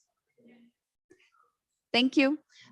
So we are officially going to start the coffee break at 10:45 because there's also the other group that needs to do a break, and we will start the agenda again at 11. So so that we don't lose our motivation, we're going to do an energizer provided by our technical chair and international guest. So yeah, let's do it.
Okay.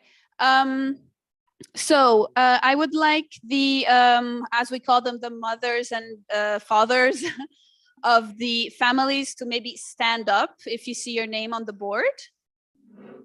Laura, Jonas, Daniel, Sina. Is Sina here?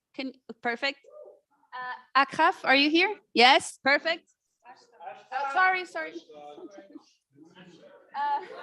And Giulio isn't here, so I'm designating Cecilia. Are you here? As the mother of the farmers. So I would suggest that two families stay here. We have 3 other rooms where you can meet up with your family and talk. I know if you need help, I can show you where the other rooms are. And here I've put, some icebreaker questions that you can ask between your groups. So name, section, where are you from? What's the role in your section? What do you study? What can people do to win you over? And you can play games like 2 truths, 1 lie. So please divide into your families. I will put them again here, but you should know who you are. And we can meet back here at 11:40. So each family leader goes to a door and calls for his group, leaves, then the next one as well. Yeah, good. So thank you. With explorers. Yeah, so Explorer. Go to the door. Explorers, go to the door. Thank you. Perfect. The explorers are leaving. Then I will call Sina, the mountaineers. Follow her outside.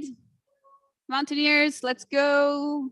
Yay. I'll join you later because you're my group.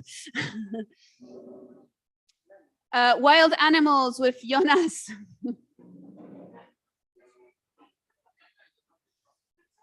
Jonas, you're here? Yeah, follow your wild animals group. Wild animals. Okay, and now we have Cecilia with the farmers can stay here actually.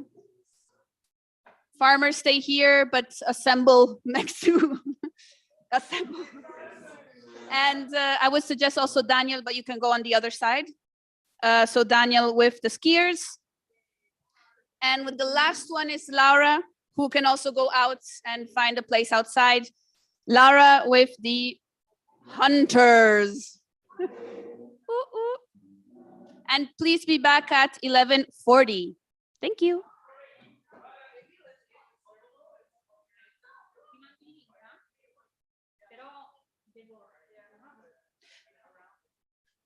Wild animals, Mary, you can go in one of the rooms that you used if you want. Okay.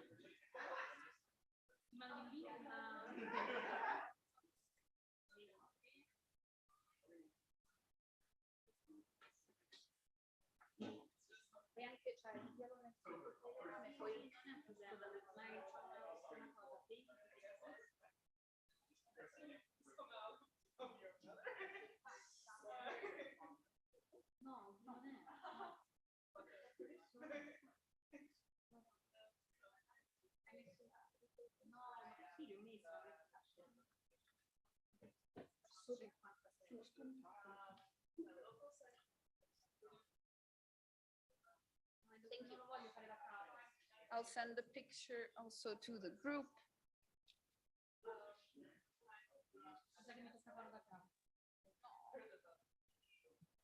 Ma vuoi tenerlo così e poi se qualcuno non c'è o doppio?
No, volevo essere sicuro di tutto rifarlo perché non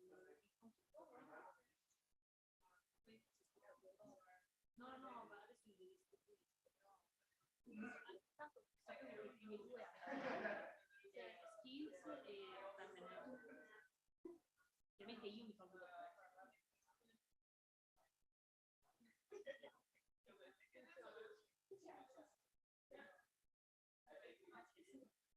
e poi il tuo uso abbiamo cambiato, quindi questi qua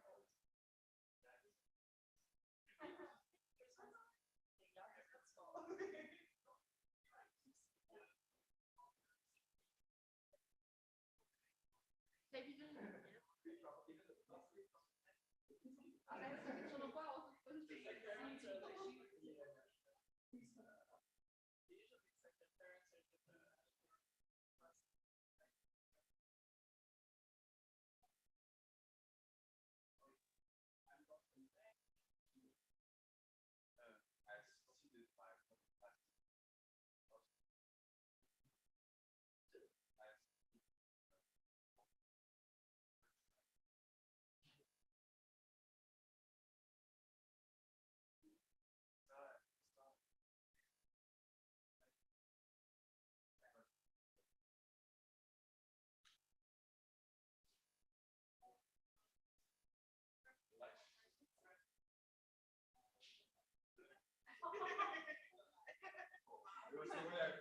I said it,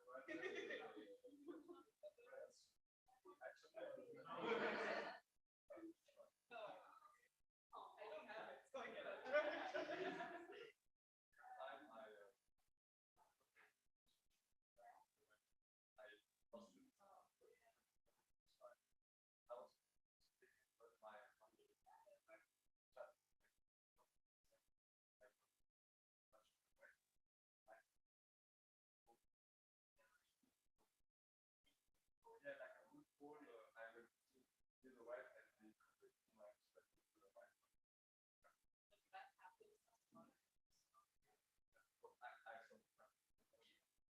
And then I went back and said a word, came back to my instructor, and I was like, it's not going to look up. 2, 3, 3. Okay, so it's got say what? I was like,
Just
listening.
Devo venire?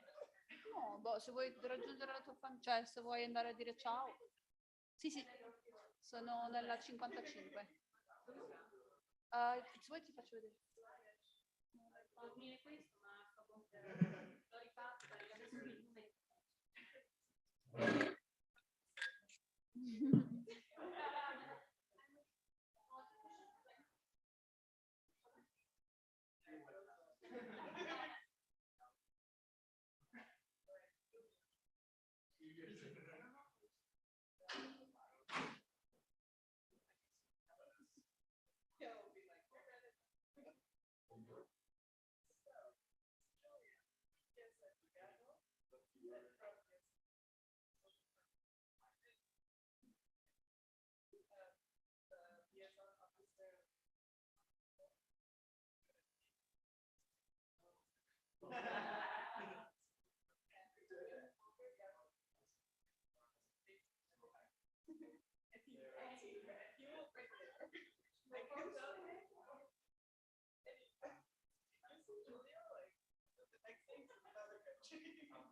Okay, we can start. You can take your, you can sit down again. Sorry. Please take your seat again and actually prepare your section flags because we were going to go outside and make the group photo. So prepare your mascots, your flags, and let's stay inside so that everyone is here and then we go outside for the group picture.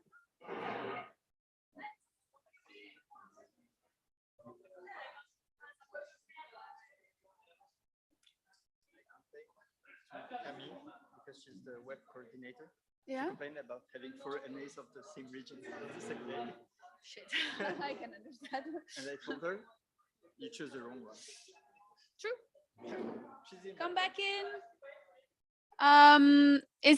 I'll see if anyone's is outside. Oh, do you want me to sing? I can put music and sing.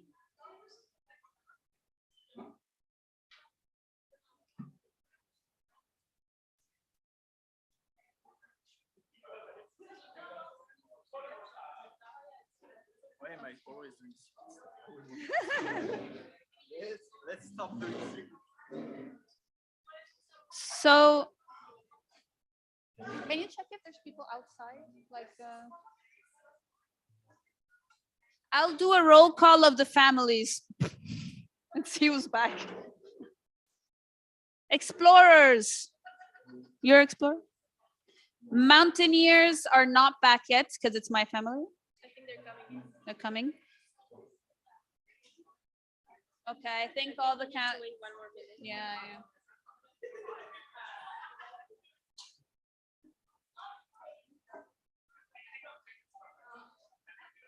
Okay, I think everyone is back more or less. Yeah. Okay, so everyone, can we have some attention, please? Can someone pay attention to me? Thank you.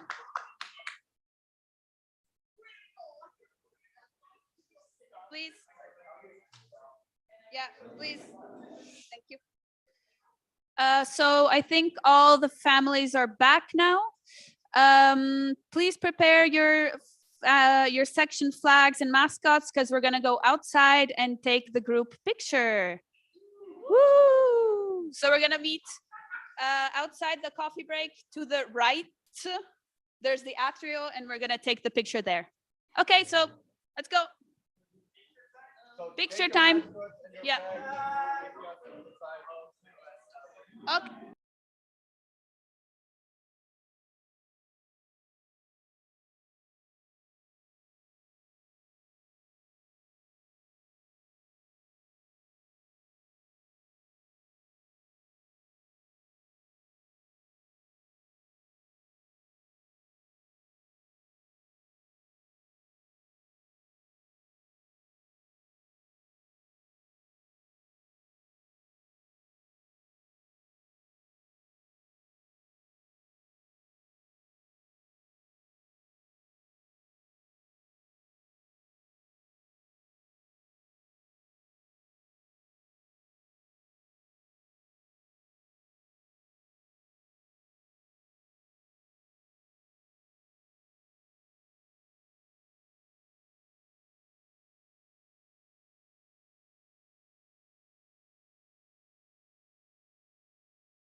in the Zoom that will present.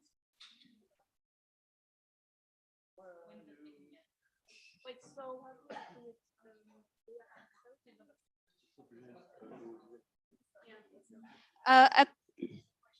can someone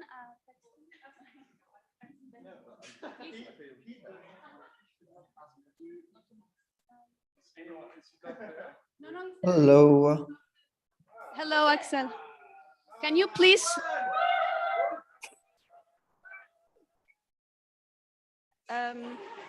Can you please share your screen? It might be easier. Is that good? Yeah, sure. Thank you.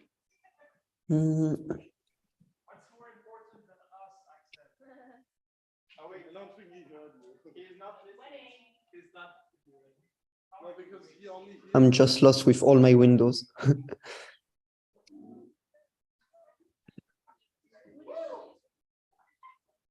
Does it work here? Yes, it works. Do you hear me? Yes. Perfect. I'll leave you the floor. Thank you, Lucia. Hello, everyone. Yeah, I'm a bit sad not to be able to be here with you today because I'm in Belgium for celebration. But yeah, anyway, so today I will present 3 documents actually that are linked together, which are related to how we distribute the spots for international events. So yeah, globally, what are we talking about? For 2 international events, so WEP and EGM, we have 1 spot granted per section, and after it is always possible to get more spots. And the goal now is to kind of change the way it works and all the spots will be distributed between the sections in ESN Switzerland.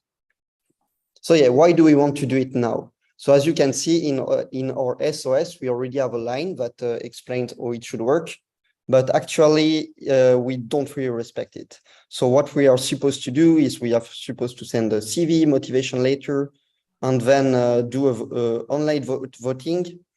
But the way it is written in our standing orders, actually it doesn't it's far from the current reality, because now we kind of receive the spots one by one most of the times. At the beginning, we receive maybe 7 spots, and this could be done super easily.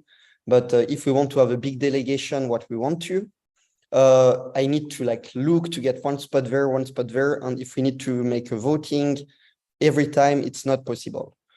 So what we used to do before is and we still want to do is to have at the end 1 national priority list. So it will be a ranking of all the people that want to go to the event.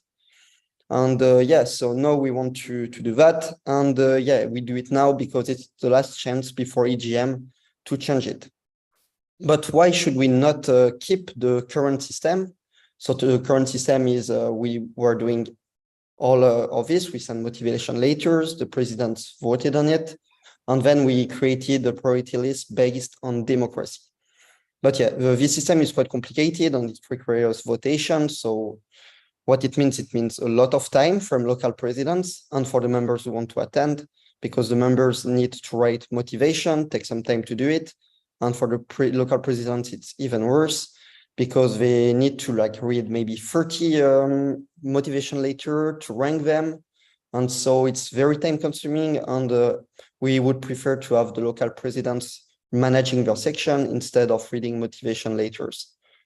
And also for local members to help integrating the international students instead of writing motivation letter to attend an event. And another drawback of this system is we need to take the time to make this rotation. It means people need to register before the end of the deadline to register. And it means that in Switzerland, we have a shorter deadline to actually register to international events. So this is kind of the downside of the current system. So what would be the solution? So we would distribute the spots according to the section involvement in the network. I will come back to it a bit later to explain exactly how we measure it and how the spots will be distributed. But the main point is we need to find the criteria and to distribute these spots that is easy to measure. And yeah, that is also an objective. So we consulted the section, and this system was the one that was the favorite of the Swiss network from the consultation. So it would help to remove the huge workload from the local presidents, because yeah, it's a workload if you want to do it good, and if you just do it with not taking the time to do it correctly, it's actually, it doesn't really make any sense, because you just put your friends on the top and then all the system is rigged. So yeah, what happened? We did a section consultation during the last month, and the goal was first to know what system did do the section prefer, and how to make it as fair as possible. So we received many comments from different sections with yeah, some questions or some fears about the system, and we try like to detail the system in the document in such a way it will be as fair as possible for everyone. So yeah, and then it could be also a good motivation for sections to get more involved, as it might help to be able to join yeah, events at the international level, which per spots are quite difficult to get sometimes. So yeah, how does it work? So what we want to do is we want to rank all the section according to multiple criteria that I will present in the next slide. And once we have this ranking of the section from 1 to 14, every section will anyway get one official spot, as always, as it has always been, and it will not change at all. Then we get many extra spots. We don't know how many we'll get. We'll maybe get only one. We'll maybe get 30 spots. But in the case we get only one spot, extra spots, the section that is at the top of the ranking will get it. And then if we have 7 spots, the 7 sections that are at the top of the ranking will get them. And if there is 14 spots, all the section will get a second spot, and so on. And if a section does not have a member attending, it will just will be removed from the ranking, and we continue to distribute this. And so it will manage to have a very quick way to have a national priority list with no workload at all for the local president. And yeah, as you can see, so a section will never get more than one spot from another section. So if 2 sections want to send a lot of members, we will not have a big difference, like one section 7 spots and one over only 2. So at the end, it doesn't change that much. It's maximum change of 1 spot. And yeah, and we also don't have to do online vote, motivation letter anymore. And I think many people will like it. So what are actually the criteria to judge it? So it's the events attendance, the national events. So for example, the NAs, the community weekends, the Swiss rally. I want to mention that some sections were a bit scared, for example, not to be able to join Swiss rally because they don't find any participants. But we have some lines in the document explaining that the most important is that you try to be connected with the network. But if for some important reasons, so if your section have only 8 members that can go, but you put some effort, you will still be able to get the points. We want more like to focus on section trying to get involved than just who is going to be able to send the most people to this event. It's not important. We just want to see section trying to be connected. So we also have a OC for different events, so national and international events. We have, if your section organize intersection events, it will also get you some points. Yeah, because I didn't say it before, but we will use a point system. So every action you do will give you some points, and at the end, the points will make the ranking. And we will also check how ESN causes are implemented at the local level, or different activities within the network. So if your section is active in the national communities of ESN Switzerland, if you use some ESN invitation project. And at the end, the last point is we wanted to give a small boost to the small section. So it has been discussed with during the consultation, and many sections were favorable to give a boost to some sections that are small and might struggle to get connected, to help them to connect a bit more with the network. So yeah, so for now, how is it gonna happen so yeah, I presented kind of now like the policy before, but we also have another document in it. It's the transition guidelines. So as you know, we will have EGM soon. The registration are open until December 3rd. And I thought it was nice to give you the opportunity to choose between 3, but it's actually 4 options to decide how we will transition from one system to another. So the 3 system is kind of how do we count the points? So either the first option was we start to measure the involvement from tomorrow. So everything that happened before will not be taken into account. And we just start tomorrow because tomorrow is actually the day that it has been voted on. Another solution could be that we start to measure the involvement since the beginning of the semester, because your section still have the knowledge about what happened from the previous board.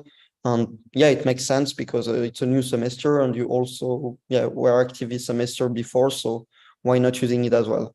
And the second one is a mix between the second one, but we add for certain criteria from last semester. So we checked mostly 6 criteria, which are related to the event attendance. So if you attended the NAs, the community weekends, Swiss Rally, and so on, and if you were part of the OC of the national events.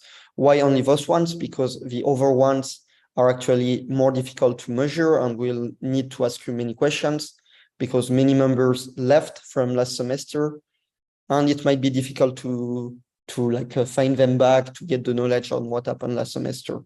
So it would make it easier only to focus on those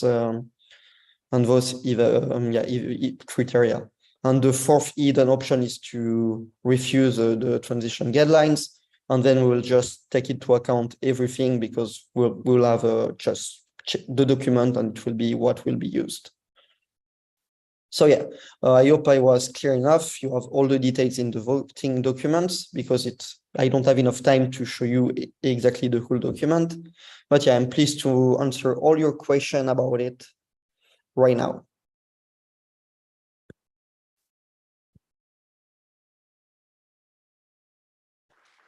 Thank you very much, Axel. Now I will open the speakers list. So, do you have it? Leutrim?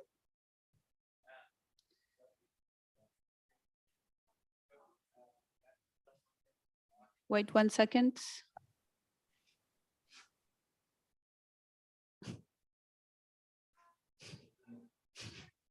Sorry, we're having a delay with the microphone in the room. Or else I'll just give the microphone.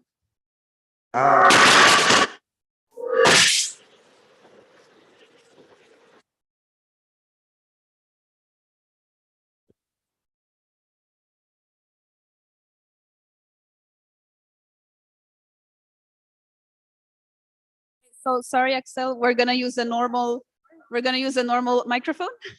No worries. Wait. Test. Leutrim, ESN Lucerne. So my comment was that when I went through the points distribution, I thought that especially for national Erasmus games, the points given out were not enough, especially since there's not much of an upside for the sections to host the national Erasmus games. So I think at least for that, we need to adjust the points number. Yeah, so yeah, it's a kind of difficult to gauge how much point we should distribute for everything. So how did I choose the different points is I sent a consultation form where every section could say if they think that some criteria deserve or do not deserve points. And actually, National Erasmus Games, there was many people who even said that it should not deserve any points.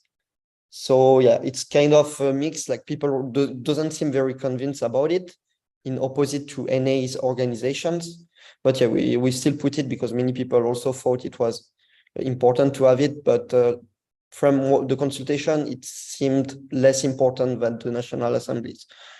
But yeah, if you think that it should deserve more points, yeah, sure. Like for now, like we cannot change the document, like me personally. But if you want and you really think it should deserve more points, feel free to do an amendment about it.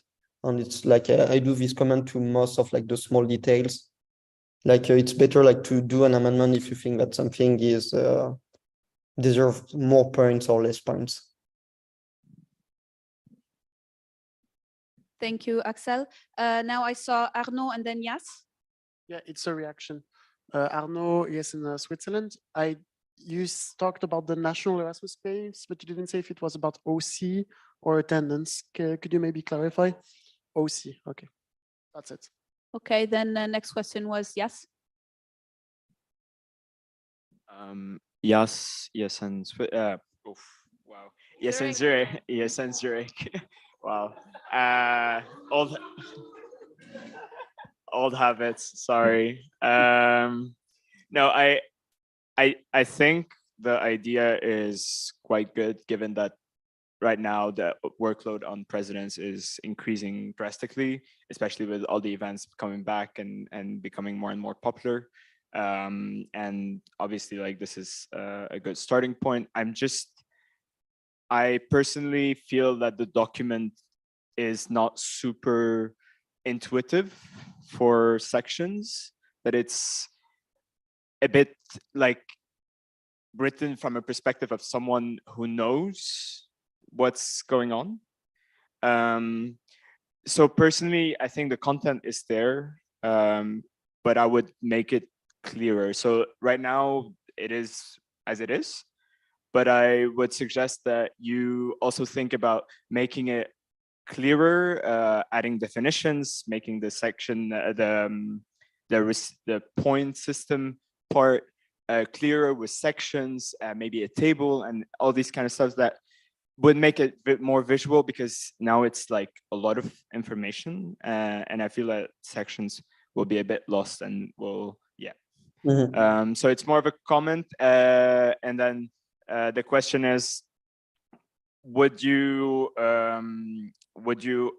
like adapt this document in a way that the sections would be able to digest it better? So maybe like create I don't know, an Excel sheet or something that will be shared with the sections, not the final one, but just like a template or something. Yeah, thank you for your comment. Yes. So yeah, to react to this, yeah, it's difficult to at the same time have some detailed rules and to make it very, very clear for everyone. But I think like we will share like many materials to the sections later on. So typically I will show different like tables and all points are getting calculated. And in the document, actually, we will send to each section how much point they get. And it will be maybe easier after like the first try. We'll try it if accepted for the first time for EGM. And after I have a part in the transitional guidelines saying that we will adapt it. If there is something very wrong about it, we will do an amendment directly at the next NA to at NA, until NA3. So it will be, everything will be good and ready for the web registration. But if it's only some small details, I think it would be more important. It's what is written in the transitional guideline. We will more like give advices to the next board to give ideas on how to change the system and maybe not change it directly, as they will be the one dealing with it next year. But yeah, I agree. So yeah, the plan is more like to give to the section for the first try as much materials as possible to make it clear. And if we see some problems, we will adapt within the next events. So there's a reaction from Yas. Yes, and Zurich. Just to clarify, I'm not talking about the content. I'm just talking about the format and how it's presented to the sections. Yes. The content, I think, is a good starting point. Does David have a procedural reaction or procedural? Yes. David, ESN Switzerland, please be short and concise with your question and answers. Questions should not last more than 1 minute. I'm the CT though. But if needed, do it, but please avoid. Okay, do we have any other questions? Chantal? Chantal CT today. Vice. I have a question. I really like your proposal because already for the international events, we had that problem that we didn't have very good guidelines about how to distribute spots. And I agree with you that we need to have something set and also to have something transparent to the sections. So I'm very happy about the proposal of the international team. Just one question about the point system. I just have a little bit of fear that there's going to be like some type of comparison because of the transparency of the points. Or how do you handle that sections are getting scared about being pressured to attend things and to do OCs and so on? Just to also have a little feedback on that from your side.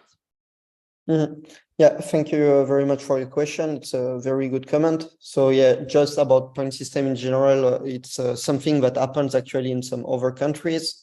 So for example, it happens in ESN Austria. And from the feedback I have from them, it doesn't really happen.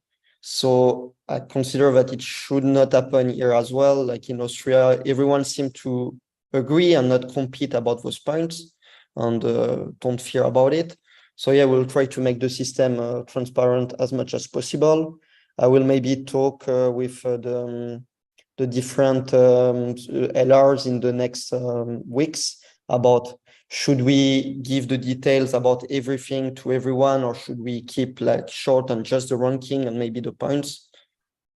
But yeah, the goal, as I said, is not like to show like who is the most active or what, just to find an easy way to deal with it. And yeah, to hopefully it will not affect too much in this side. And it should not from like the comparison I have in other countries. Okay, thank you very much. Are there any more questions, comments? Arnaud, yeah. So Arnaud, yes, in Switzerland. Just to also clarify and to add a small comment about this, because you, yes, talked about making it more interactive. This is really the first document on this. So it will be the first time that we really try with this, but we're actually planning to have it for more events as well. Also for the national events, general assemblies, international events, general assemblies, national board training, all of this, we're also planning in the next NAs to propose amendments on this as well. So this is really the first time, and there will probably be amendments. And I think it's a very fair point also what you said, but yeah, just keep in mind that this document, we really need it right now because EGM is coming really soon and we need to find a solution. It was a lot of work in very, very little time, thanks to the amazing work from everyone actually, from all the network, also the consultation and everything. So yeah, just be mindful that this document will probably have also modifications and will include the General Assemblies, NBT, all of this. Yeah, that's it. Thank you. Any other questions, reactions? Just so the sections are voting on this tomorrow. Just if you have any questions, ask them now. Documents actually. But if not, I propose to close the speakers list. Speakers list is closed. Great. Thank you, Axel. See you soon. See you soon. Bye.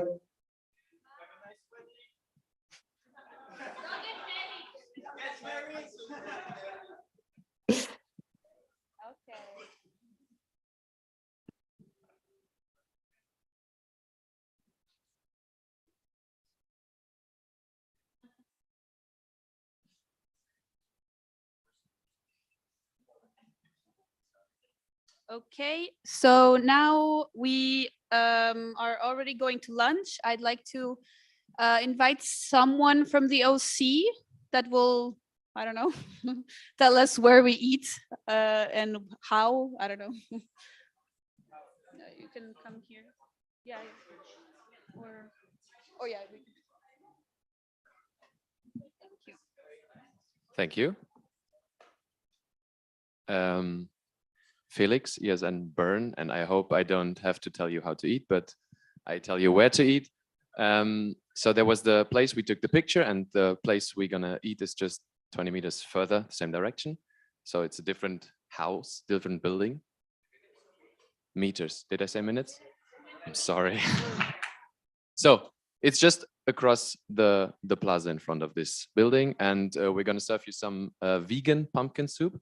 So I hope you all brought your Tupperware, your bowls, your spoons. There's some spare, of course, but please bring them.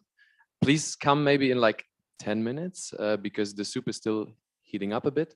There's also a salad buffet you can have before the soup or after, or if you brought 2 bowls next to it, but yeah. And exactly, I don't know about the time, but you could slowly go there and also start with the salad buffet in case you're very hungry. So yeah, we can start, I guess, eating in 10 minutes. Just gather. I mean, we can leave the stuff here, like our computers and things. I don't know. The OC, the room is gonna be locked, I guess. We don't have Neil, so I don't know.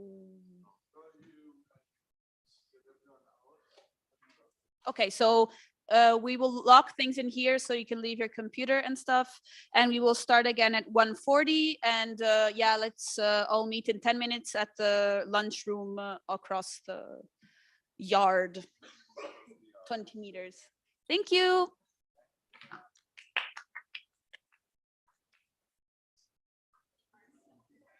We are so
And this, I mean, the main reason why we're doing this project is because there's on the European level elections in 2024, and the goal is that young people understand that their voice matters, that they can make the difference, and to really show them that actually we need to have young people that vote during these parliament elections.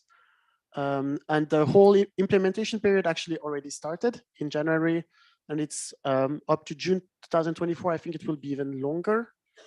And yeah, basically it's a project from ESN that is being mandated by the EU Parliament.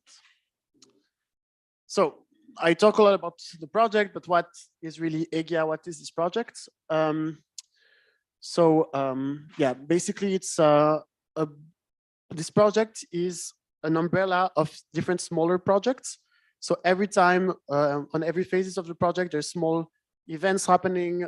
One of them was about creating policy dialogues among the local people. So that's something that we haven't done in Switzerland, but in other countries they have done, where they were inviting people that had nothing to do with mobility, where they could express how they think they can be active citizens, how they can benefit from the EU, all of this. And we didn't do it in Switzerland because we're not part of the EU. But yeah, so there's many different events, but the main goal is to boost civic engagement. And yeah, the goal is that the whole network is being part of this project. So it's also, I mean, the NO, like the national level, are playing a huge role in there because we have some meetings very often about this project. But the goal is that you actually, the local section, are also part of this project, and that you know about it, and that you can also provide events, and like that you can also play your role in all of this beautiful project. Yeah, so the goal is that it's coming from the international level, national level, local level, and also even people outside of ESN. So this, I mean, this is a bit of a propaganda for this project, but yeah, the goal is that we really push the Erasmus generation, and that we have a generation of people that when they come back from mobility, that they are more aware of what they can do in their civic engagement on their country. It was actually on our ESN survey, it was written that when people come back from mobility, they are usually more wanting to be a part of their civic dialogues in their countries. That actually the fact that they went abroad, they learned some stuff, and when they come back, they're more willing to vote, to participate in this, and to really make the changes. So yeah, as I kind of said, so ESN International is the coordinator of EGIA. So we have one person whose name is Sabri, for those that know him, and he's coordinating the whole project mostly. And we have meetings quite often with him, all the national organizations, and we kind of have some guidelines to do. And yeah, basically ESN International is leading the project, and then all national organizations that are part of the project attend calls that are mandatory. And we have different phases that we'll talk about just after. And yeah, I think that's all I wanted to say with this. Oh, actually, I think I skipped. Yeah, I skipped the most important. Okay, so we have different phases of EGIA. The first one is actually finished already. It was a need assessment on EU opportunities for young people. This was what I just described after about the policy dialogues. So as I said, in some countries, they had some funds and they had these discussions with all the local members, but also non-ESN members, about making them aware of all the opportunities that EU has and how they can be like civic actors in this. And now we are still in the change maker. So the second phase, which actually we are supposed to, yeah, still doing those policy dialogues, but it's mostly on the national level at the moment, and to create communication tools to provide for youth sections. So at the moment, it's mostly at national level that's working on this. And then we have also other phases, and there's a horizontal phase. So during all these phases that happen 1, 2, 3, 4, we have a phase that lasts for the whole project.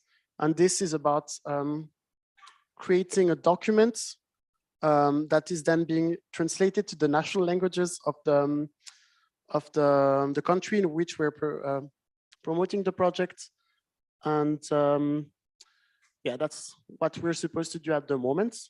I actually put extra slides, but they're not there. So I will, I will just talk without the slides. No, it was not the, yeah, I will just, because I wanted to talk about, yeah, I think it's in the presentations folder. I'm very sorry.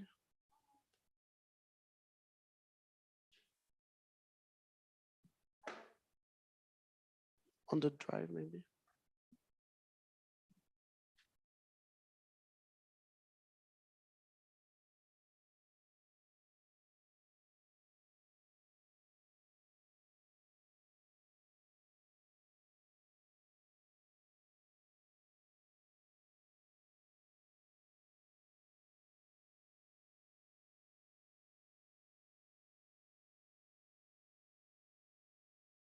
But after all of this, I wanted to talk about what's the situation with Switzerland, because it's what we're interested about.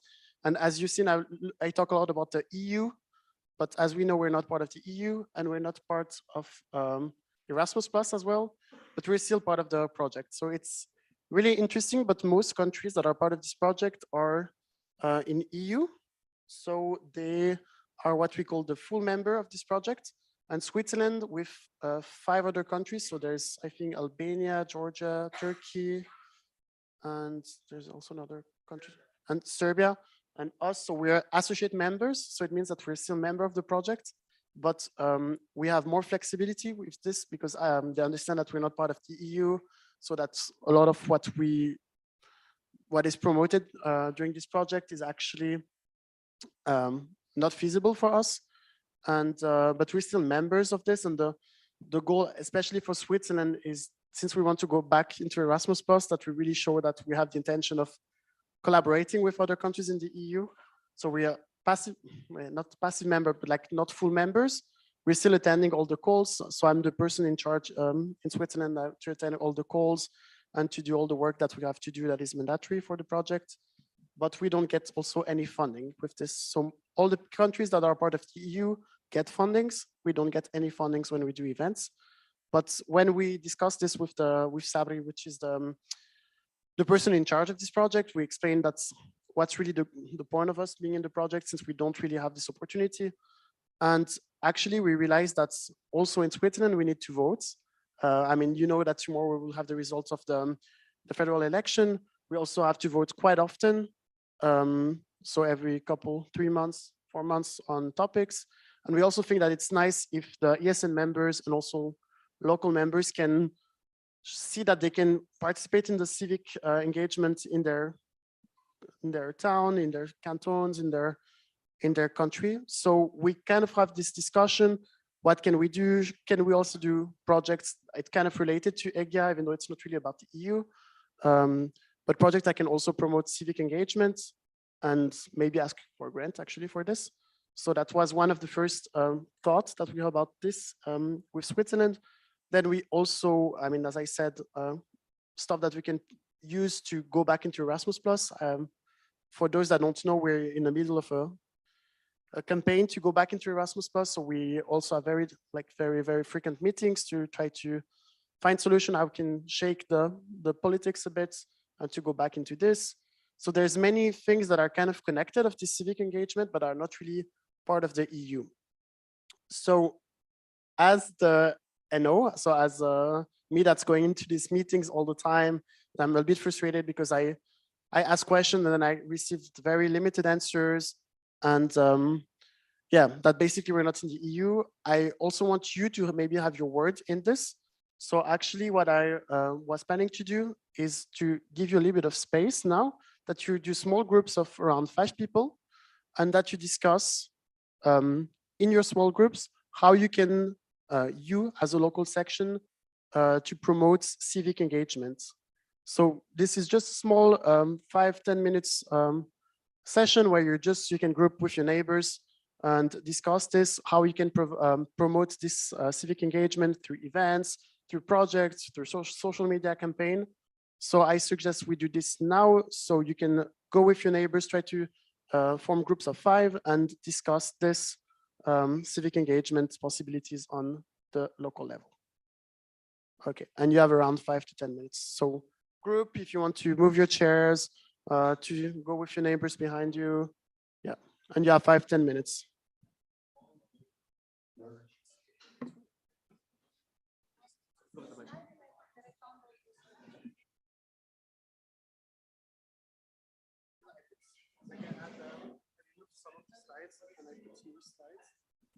Maybe I was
Okay.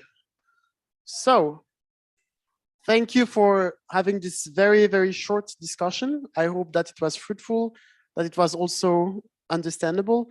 I just want to emphasize a new time what civic engagement means. So civic engagement is about how we can make changes in policies, how we can be active citizens, so how we can increase awareness on the problems that we might see on the local level, in our national level.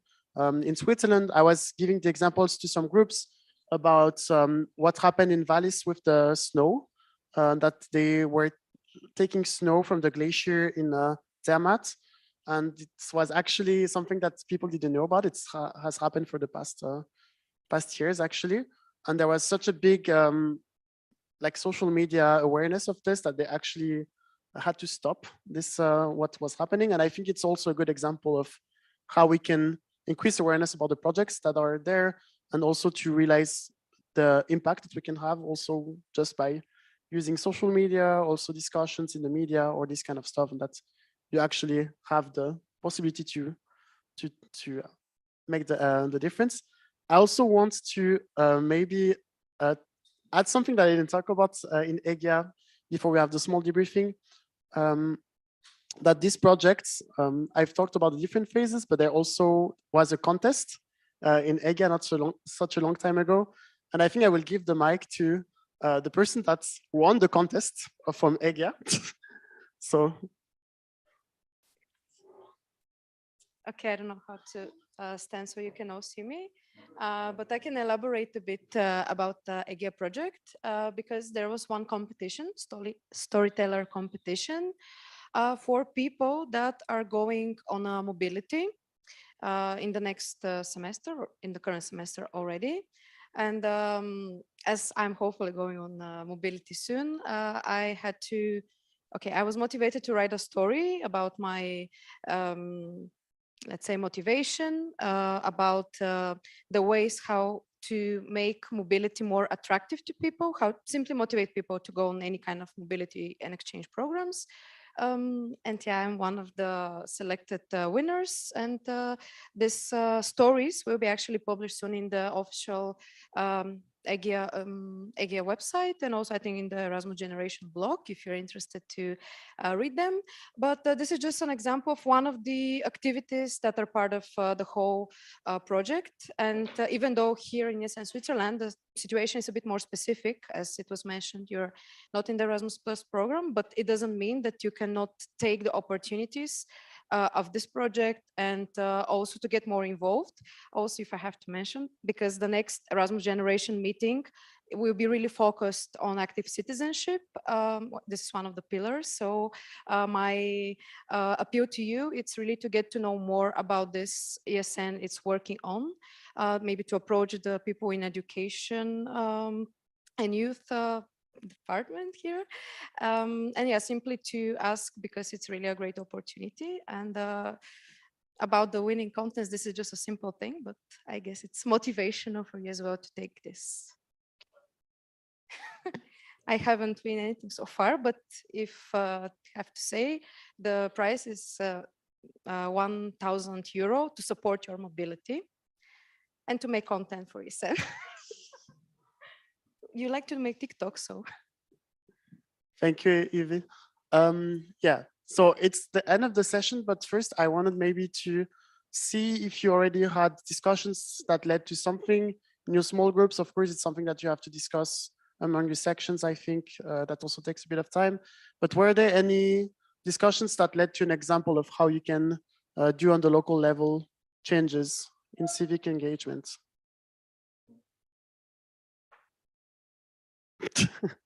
No civic engagement. Examples of how you can promote civic engagement, such as voting, such as creating campaigns on the local level through events, projects, anything. Yes?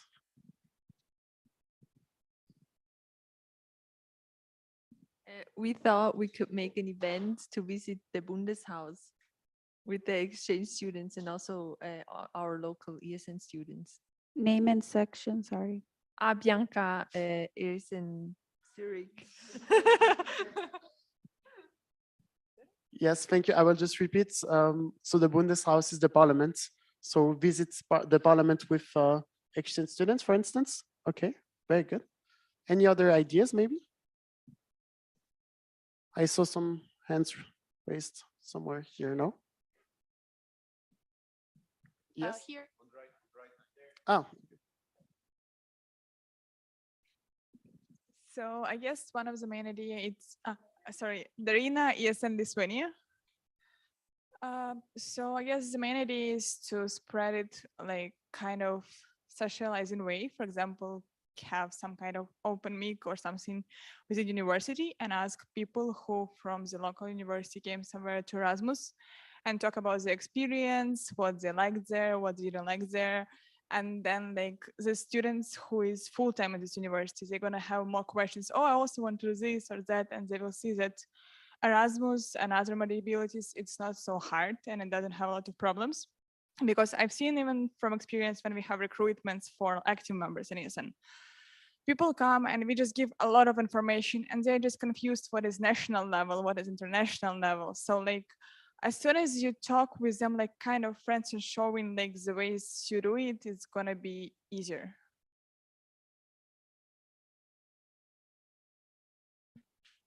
thank you. So just to give more information basically about, yeah.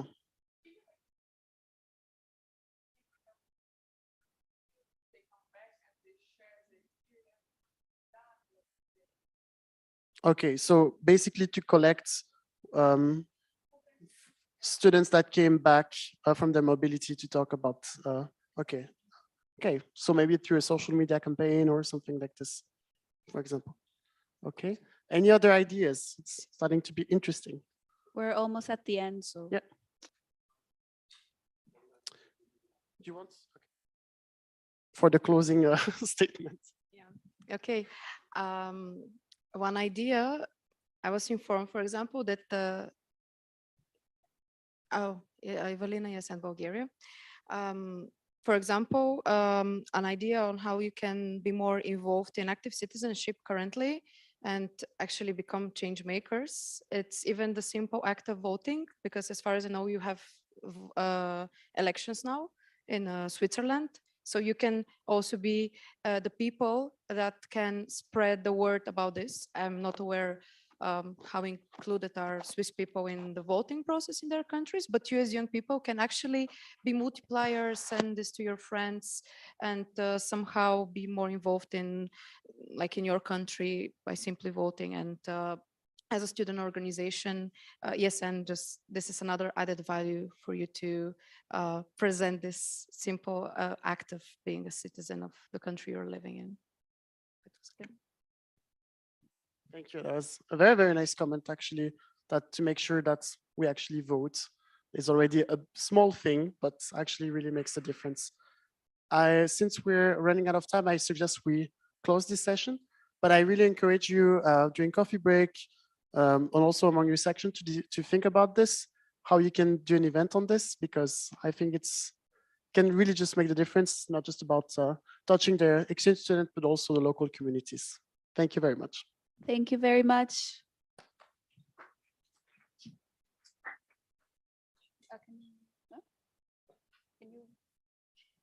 It's not working. What? Okay. Just quick information. Everything is prepared for the sugar cubes. In case your name is not on any of the envelopes, tell me, tell anyone from the NB. And yeah, that's all. Perfect, thank you. So now we are going to start our International Guests World Cafe.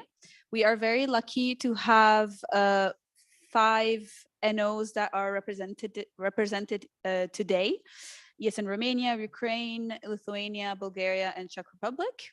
So what we envisioned to make it a bit more dynamic and not just, presentations here, is that the families, so skiers, hunters, here you see them, 3 will be here in this big room. So like at the left, in the center, and maybe far left or right. And 2 families will be outside where we do the coffee breaks. And I'm asking if it's okay for the international guests to be the ones that move around the families, because it's easier to move one person than the big groups.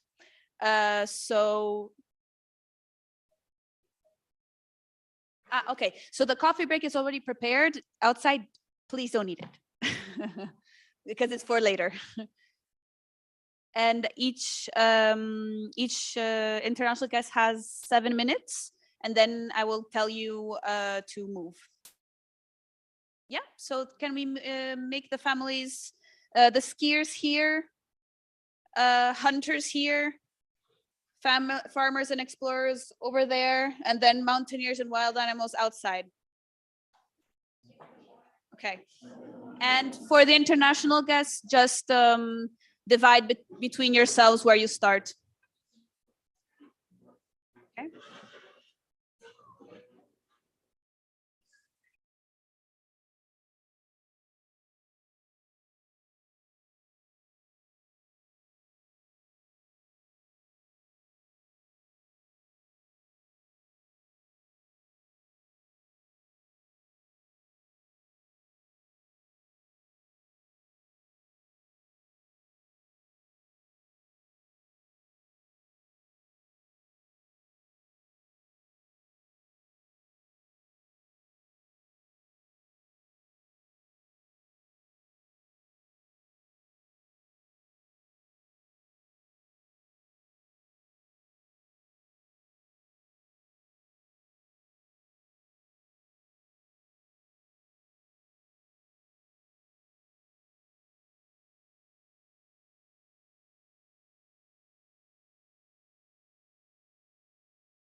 and maybe help me gather the people. Yes, get ready for your presentation.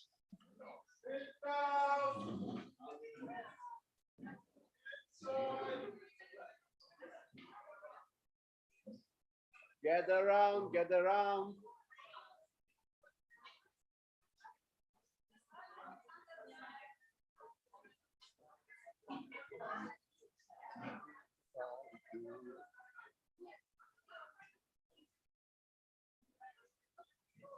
Ah, yes, I need it. Let's call it for the presentation.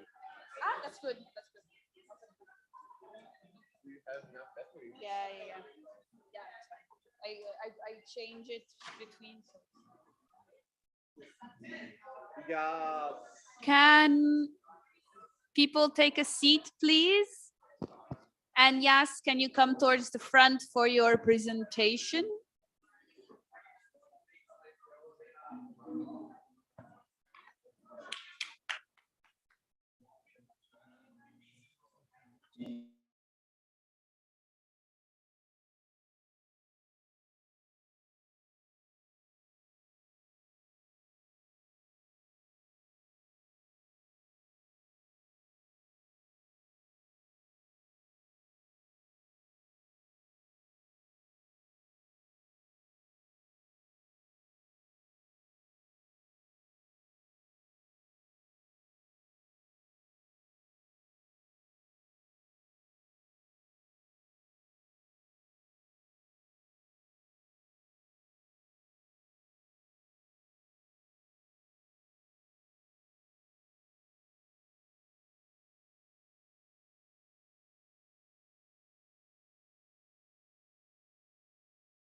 To retire from the national level. That was my presentation back when I was supposed to present at the last NA, so I was still part of the national level at that moment, but it's still relevant now because I was considering doing board support, but then I was like, maybe I'm suited for maybe something else.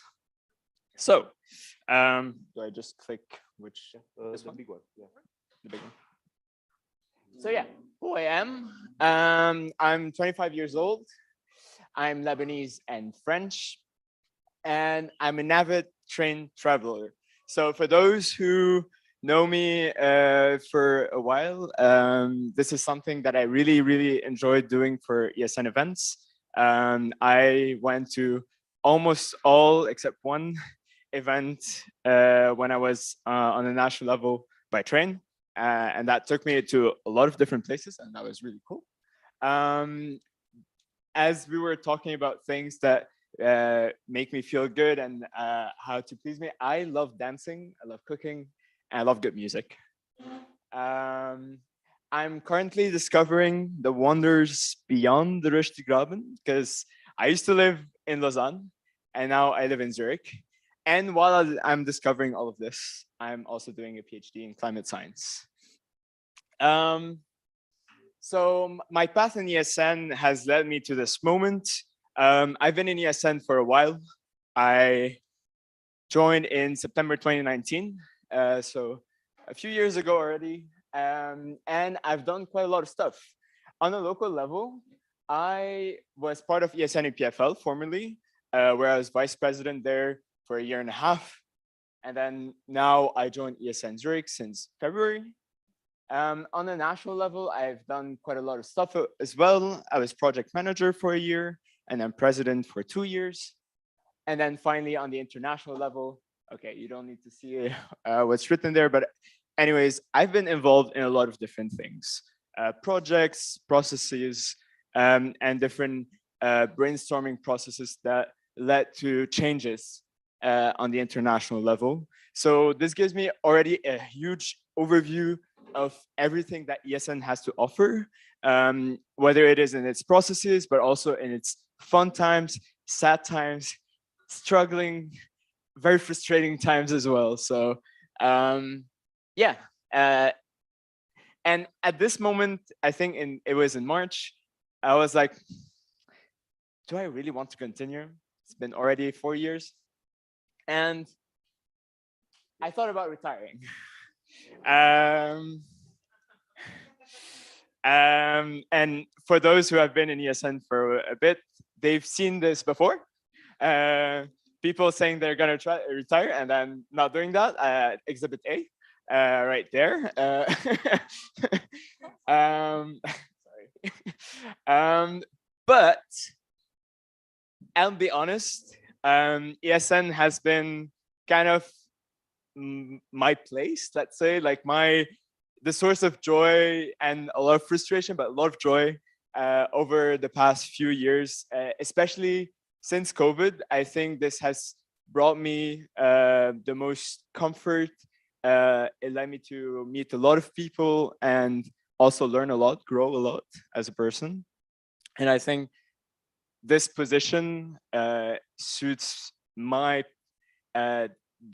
my path really well, like where I am at the moment in ESN. And I think I can still give some more.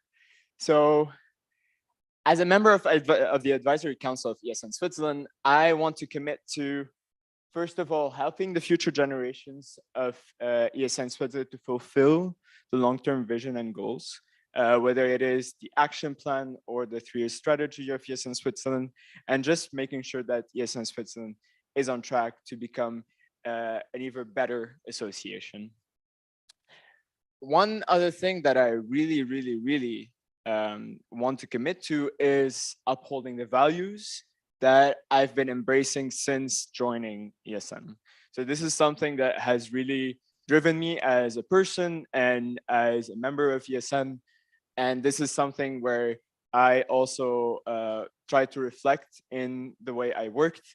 And I think this is also something that I want to pass on as well within my function as advisory council. And finally, I want to work with the current national level on topics of auditing and arbitration. I answered a question about that on the Slack, on the candidates blog. But very briefly, we've had to go through a lot of changes in ESN Switzerland in terms of procedures. And you've seen also like presentations today about different procedure changes. And it wasn't all smooth, let's say, and a lot of things happen. And I just want to contribute to making this procedural auditing a bit better, a bit more incorporated. And when it comes to arbitration, we've also experienced a lot of different cases, whether it is on a local, national, or even international level, where we've had to really put a lot of time, energy, and mental energy into conflicts resolution. And this is something that has drained a lot of people at all levels. And this is something that I think we should emphasize a bit more. So with that, I thank you for your attention, and I'm listening to any question that you have. Thank you, Yas. I'll open the speakers list for questions.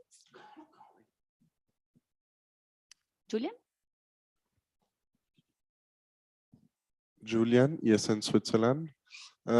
You say you do a PhD, you're also active member in Zurich. How do you feel your time commitment will be? Because of course, arbitration board, AC, it's sometimes the national level doesn't need you for a long time, and then they need you a lot for intense sessions. How do you feel about this?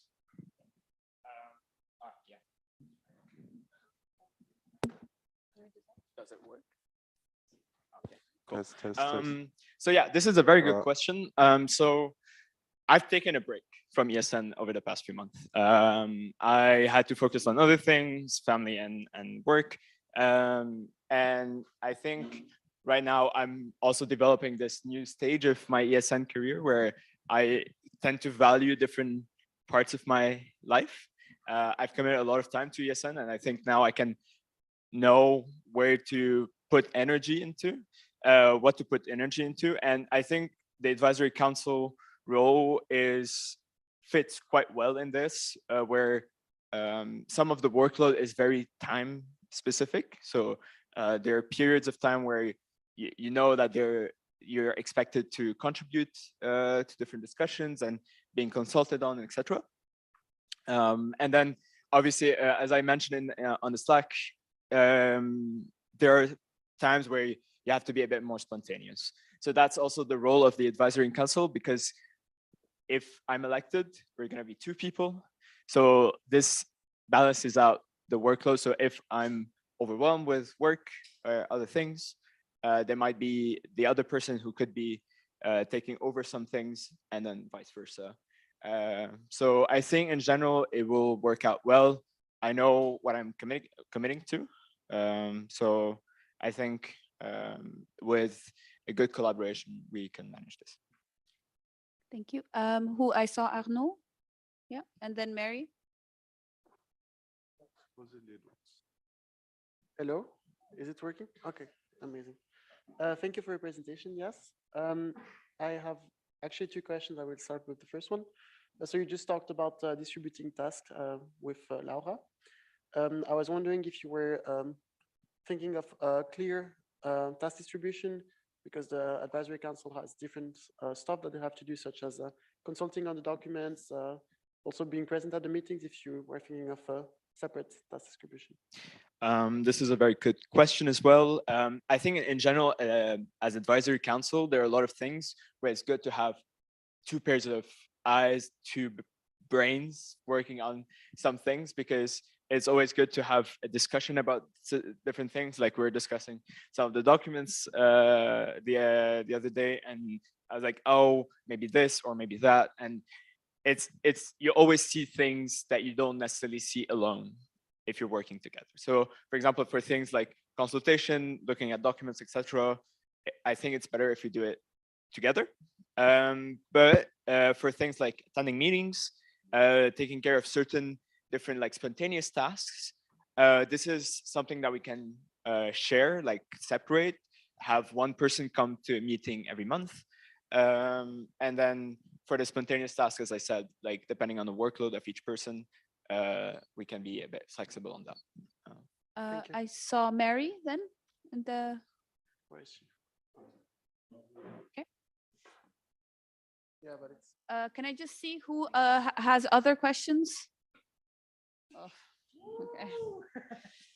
Okay, Julian, Arno, Giulio, and Evalina. Okay, you can go, Mary. Mary, ESN Switzerland. First of all, thanks, Jas, for this lovely presentation. I have a question that you can answer with yes or no. Did you think of being now an active member and at the same time on the advisory council, where you have to be sometimes objective, that you have to be mindful of that? And if yes, how? So that's a yes and an explanation. Yes. So yes, and I think given the experience that I had in many different phases of my ESN career, I think I can make a clear separation between being part of a section and part of the advisory council, and I can weigh or I can wear the 2 hats accordingly depending on the situation. I can be speaking as ESN Zurich when really needed, but I will assume my role as advisory council when it comes to national level matters. Thank you. Julian. Nice.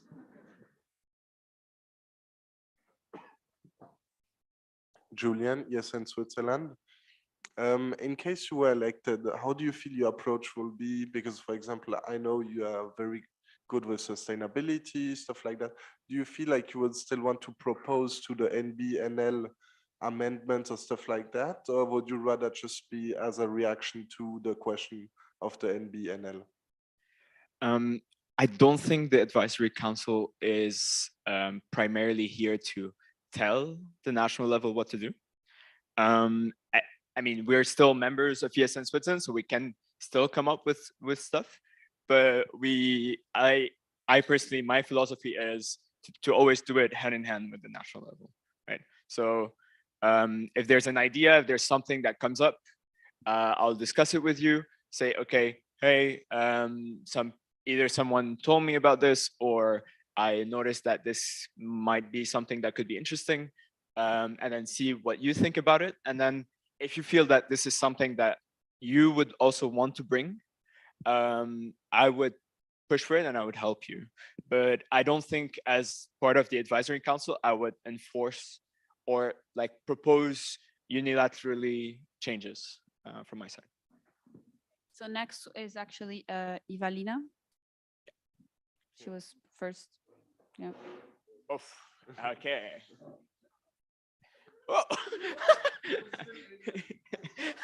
I can say it from here, okay? Evalina, yes, and Bulgaria.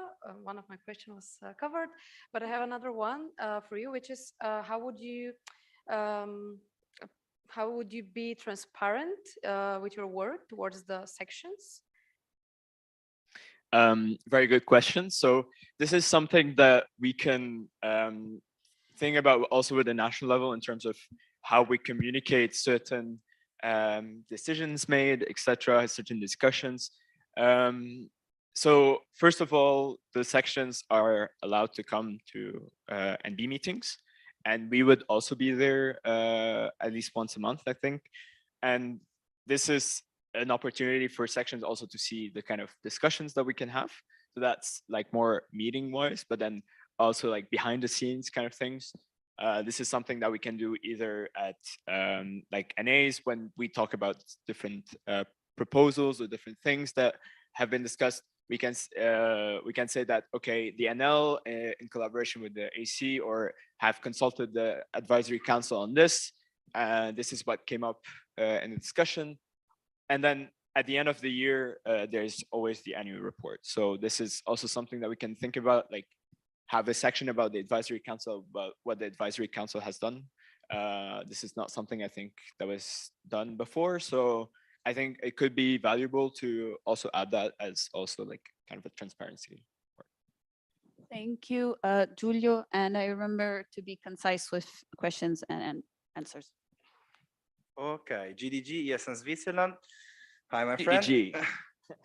I had to go with the spicy one. It's you know, it's my thing. And I want to ask you as how to rephrase. Are you happy? Are you happy about how you deal with the use of situation last year, and how you behave as advisory council elected in that case? Like if a case as that will repeat? That's a very good question. And I think it's a complicated one to answer. I don't think it's something that I could answer at the moment. I think last year we dealt with it from the point of view of people who have never dealt with such heavy situations before. So we had to make do with the knowledge that we had. But I think in between Laura and I, we have had this experience already before. And we know how to react to it now that we've been through it. One thing, though, is that the advisory council was crucial last year in how we dealt with the situation. They've been very supportive regarding all the like very last minute things that we needed to do to make changes in the standing orders, make sure that the procedure is correct, etc. They were very available, and I'm very grateful for that. And they also led the whole procedure online when we had the meeting. So these are the kind of things that I was really happy about. And obviously, like we can work on how to communicate with the advisory council on these topics, how to approach them about this, and what kind of role they have to play. So yeah, I think for now, this is my answer. Thank you. Then we have Arnaud, then I saw Laura, and then someone else want to say something? So I propose to close the speaker list after Laura. Okay, then speakers list is closed after Laura. Then Arno? Yeah. Oh my God. Oh my Oh, God. no. Is it okay? All good? Ah. Okay. Oh my. Okay. Arno is in Switzerland. So in your presentation and also in your motivation letter, you talked about the auditing and arbitration parts of ESN Switzerland that is lacking at the moment. But could you expand, not for too long, but just like quickly explain which parts of arbitration and which parts of auditing is missing at the moment for you? I mean, I did cover that a bit in my Slack answer, but I can add on top of it. So I think auditing part, I think just having procedures, clear procedures with the advisory council about how to consult on documents, how to make sure that the documents are in line with how we write official documents in ESN Switzerland. So this is part of the procedural auditing part, and make sure that everything is aligning. I'm thinking about the standing order change that you made to rectify something that has been there for a few years that we didn't know about. So this is the kind of things that I'm thinking about, like having certain set of like guidelines, not something like set in stone, but still something that we can do like more often, like so that we have a more structured way of dealing with such documents. And then from the arbitration part, I think there's a crazy lack of capacity in how to deal with situations. I think it's always like every situation is different. We cannot always be prepared for everything, but I think in terms of how we deal with situations, last year we realized that we didn't really have those set guidelines. We have talked about it at the last NA, and that there's some sections that had already talked about it locally, and this is actually something that we can build upon to have something that is a bit more concrete within ESN Switzerland, how to deal with situations a bit vaguely, just so that it can be adapted to all kinds of situations. And then obviously capacity also comes with workshops, with awareness about different things that we can do. So yeah, these are different things. Thank you. Laura, last question. Oh, I'm giving you. Thank you. Yes, Laura, Advisory Council is in Switzerland. So we have a third member in the Advisory Council. I'm just checking where actually. Ah. Okay, but I wanted to know how you see the collaboration with this third member, and if, like, yeah, what's your thought on that? How should we approach This is this? a very, very good question, and I think we dealt with it already also a bit last year. I think it's very unclear at the moment how the third person in, so the alumni coordinator for reference, it's this person is also part of the advisory council, because this person is also the link with the alumni. So they also can bring their knowledge. And I think this is really good.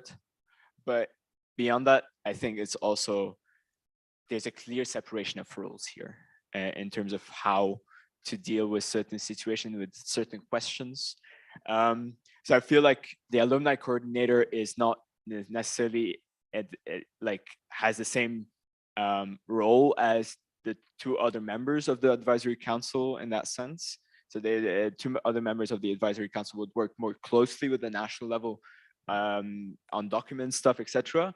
And then the advisory council could work with this alumni coordinator to have also the help of the alumni. But I, like, so far I don't think we've actually had some, or maybe like in my ESN past, I haven't seen a very involved person from the like the alumni coordinator very involved in all the processes that are done on the advisory council level. So I'm still not sure how to deal with it, and I'm very happy to talk about it, have a meeting discussing a bit more also with the national level.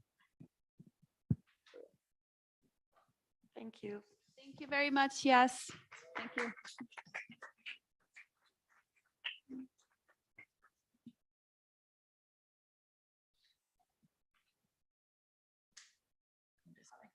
Perfect. And now I'll pass the word to Leotrim and the clicker. So, good morning, everyone, and please wake up. So, hello, everyone. I'm Leotrim Halimi, and I'm running for financial auditor. And if elected, I would audit the 2022-2023. Sorry. And I will be auditing for the 2022-2023 year, so the school year. If you cannot pronounce my name, just use one of these. So let's go. So I don't know how many of you actually know me, but originally I'm from Kosovo. I was born there, grew up there, and came to Switzerland to do my studies. I've lived in Switzerland now for 5 years. I lived in this little known canton. Who knows it, knows it. I study industrial engineering. Don't ask me to explain what that means. I like cooking, play video games, singing karaoke, and going swimming. And I absolutely hate spinach risotto. Please don't. I love making bizarre memes.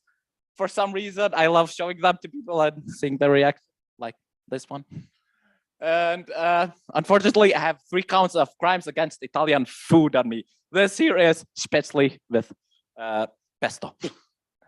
So on my ESN side, I've been around a while. I joined as a buddy in 2019 in Lucerne, and that's when I joined my first train rally. You see the old ass flag here. Then in February of 2022, I joined the actual team where I was drafted into helping at National Erasmus Games. Pro tip, don't do it. Sorry.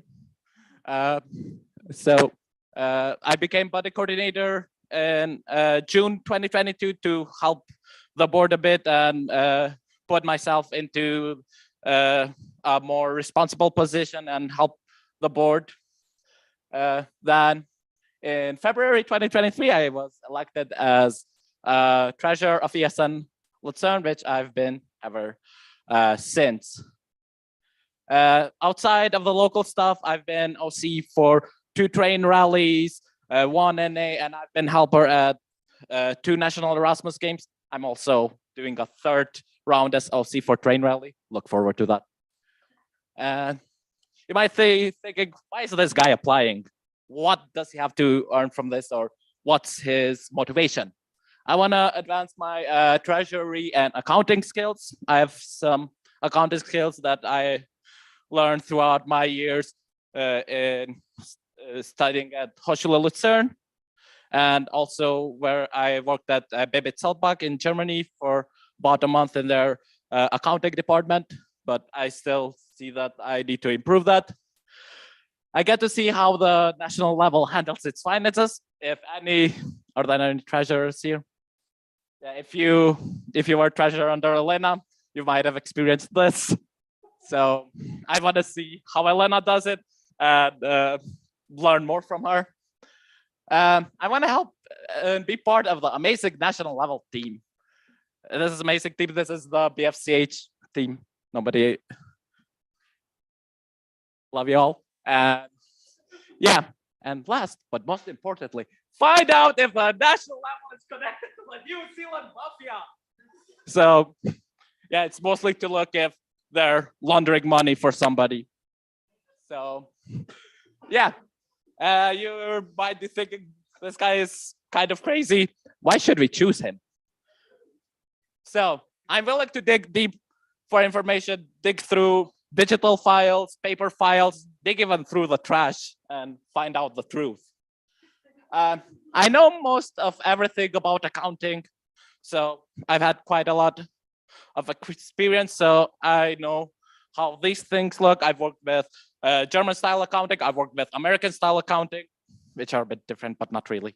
Yeah, I will not hide information from the section, so everything that will be found in my audit will be in the final report. I make cool memes, that's just a bonus. And I know how to make amazing fruity drinks, so pre-drink it tonight if you want to. We can do something. And thank you very much. Questions, comments, or insults?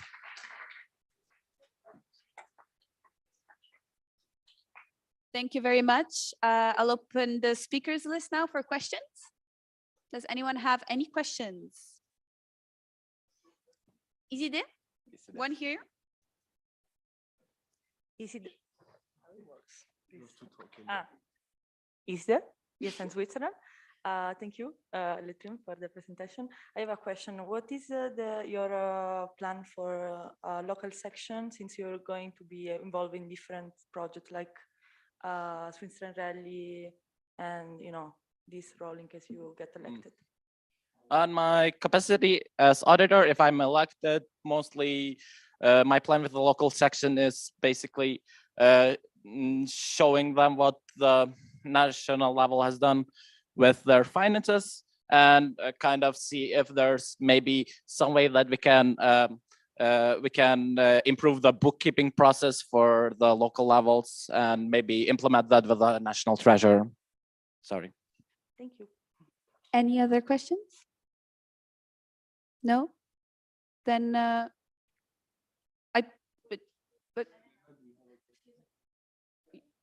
okay.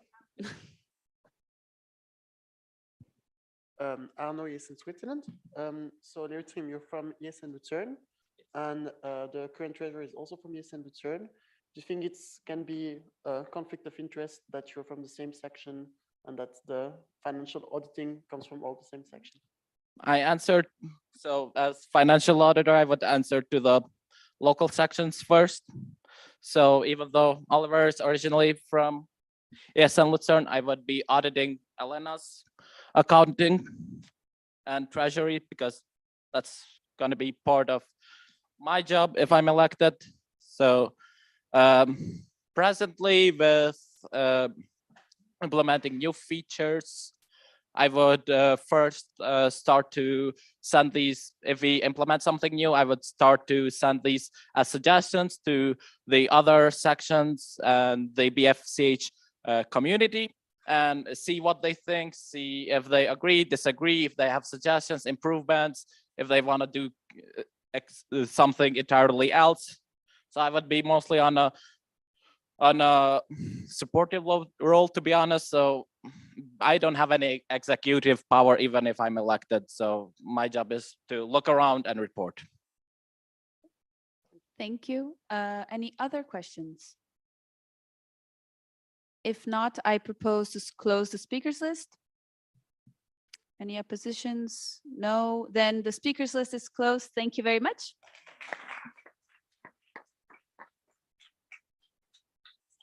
And I invite Elena to the stage.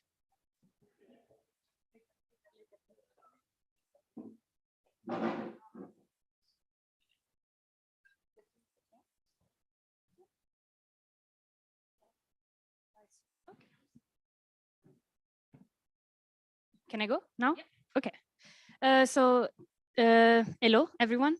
So this is an amendment for our Swiss event policy paper. So basically, we are adding, like we did already in the last NA, a new type of non-statutory meetings. And this is, I'm presenting specifically these because these meetings are training related. So these are the very like specific for learning and development in the network. So as national events, non-statutory national events.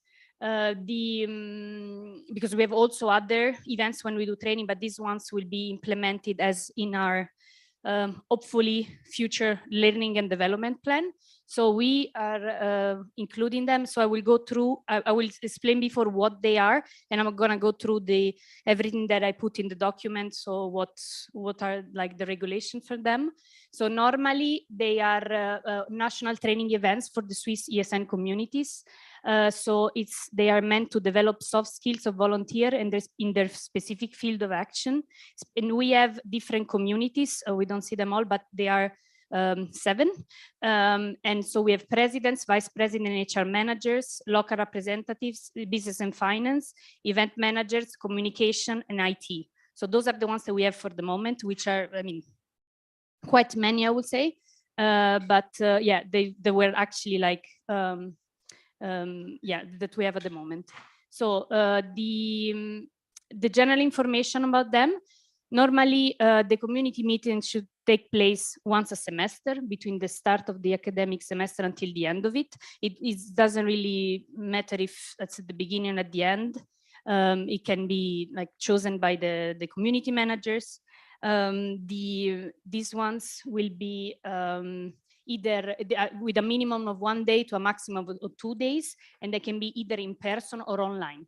So the duration we establish, because since it's really important to develop the skills of the volunteers, we don't want this to be either online or in person, just a meeting that it's, I mean, it's important to do team buildings, to get to know each other, I understand, and this is actually part of it, but it's also important to get something like soft skills related out, which I like to call also hard skills, because whatever we teach, whatever we try to develop here, which it's soft, but actually it helps you in your future jobs.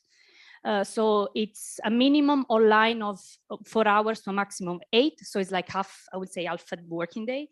And then if it's in person, can be to 1 day until like, you know, kind of a NA, so from Friday evening to Sunday. Okay, and so, and the most important things, because what I was just saying, is to have 1 workshop session per day, and one activity related to the work of each community, so of the community, which is mandatory to have, and also each sessions that will be present at the community meetings will be followed by a TSO, so a training session outline, where you explain specifically what is the session about and the activity that you will do. Okay. The community manager and their team are responsible for the logistics. For the moment, we don't have community managers as actual figures in the national level, but we mean like the national team. So since the national level is divided in teams, each of the leader of the team and his members is responsible for it. That's, yeah, they are responsible for developing the agenda. The close collaboration are good communication between themselves, and also since last year, actually, in the network care and development, there is the figure of training and development officer, which is me. It will be my job to check the content. I'm not doing OC, like anything about related to organizing what you do, but more into the content, reading the TSO, approving the TSO, and making sure that this is actually, it's quite harsh, but like worth your time in a way, or the participants' time. So I think it's important to develop things that are really to the point. Yes, so that's the main thing. Then this is at the end of the file, but I didn't have like space at the end, so I put it first. But it's like mediation of the conflict.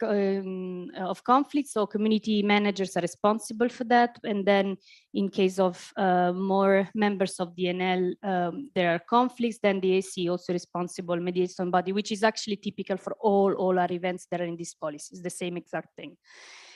So because we want this meeting to be open to the community, but not only, every member of a Swiss section has the right to participate, everyone. The participation, but in fact, it's linked to a priority. So if you are part of the community, because for example, you are the event manager of ESN Bern, then you will go as a priority to this community meeting. But then, of course, is the section to decide if that specific person cannot come, to maybe have someone else joining, because it will be per community. There is so basically it depends on the type of community, because there are some communities that have 1 member. For example, event managers is normally like 1 main. It can be 2, of course, in the section, but normally it's like 1 position. But others, communities like business and finance, have more than 1, because they have treasurers, partnership managers, another few. So in this case, it will be like, for example, 2 spots. So it's important to basically, so each, I go back. So in each community, depending on the type of community, will be a specific spot that is allocated per section. So for example, 1 spot per section, 2 spots per section. And in this case, if one cannot come, the sections decide who wants to send to the community meetings, because maybe it's a potential future member of the board, like in the section, or because he's interested in these topics. And you can also try with these meetings to build something within your section, so build some knowledge transfer and build something that can maybe last longer and maybe can help with the future what is it, elections. So if you need new people for your positions. Yeah. So then we have participants. So it's maximum 1 or 2 per section based on the type of community. I just said this. So then normally they go to a range between 10 and 30 because we have 14 sections. Number of also the NL, it can participate as with a maximum of 2 members, except the organizing committee, so the team that is actually organizing this thing, and but only if they add value to the event. It's important that they deliver something that has a value for the specific community they're going to. And then international guests, the same thing. If they add value to the event, we can have also them participating. And also, it's really important, I think that I cannot stress this much, it is this, I already stressed it quite a lot, that it's important that the communities and the people that are there, the members, the participants share and have like an active participation in this. So it's they are encouraged to present an old presentation and having small session or workshop also in their community, in their communities. Then there is, this is just basic registration procedure. 30 days before the first day of the community meeting, it should be open. Close at least 10 days before the first day of the community meeting. It's mandatory for each member of the national level, international guest trainers, and sorry, it went out, to register for the community meeting. So it's like a registration that can be done, is not like ERS process registration. We normally do this like with Google Forms, and for now at least. So we didn't specify for now this part. And also the community manager and their teams, they're responsible to writing a document, gathering all the outcomes of the week. And also this is really important because everything that gets shared needs to be gathered, make the report, and at the end, this needs to be shared with the communities. So everyone in the community and in the section can actually like be familiar to what happened, and can have this information as well. Also presentations, anything. Doesn't go? Did you block me? I mean, I understand that you wanted to block me, but it doesn't work. Okay, thank you. Okay, it's me again. Yes, I'm back. Okay, so what's really, it's already like this. I mean, but we never actually formalized the events because they've been already going on since the past 2 years. So the event is free of charge for all its participants. It's free of charge in terms of everything that gets organized. Of course, it depends on how they organize the event, but normally participation and travel, it's covered. And it's, did you block me again? Yeah. The travel. Me. Okay, it worked. Okay, the travel expenses of each member of the section is set free of charge because will be covered and reimbursed by us. And then last minute cancellation from 5 days before to the first day of the event, each participant will be subjected to like the penalty, so to pay the participation feedback, which is established by the provisional budget they will make at the event. Am I doing, go back? Am I finished already? Oh my God, so fast. Yes, so so this, and for the rest, I think then I have my next slide. This is my email. So if you have any question, please shoot. And yeah, thank you very much. Thank you very much, Elena. Are there any questions?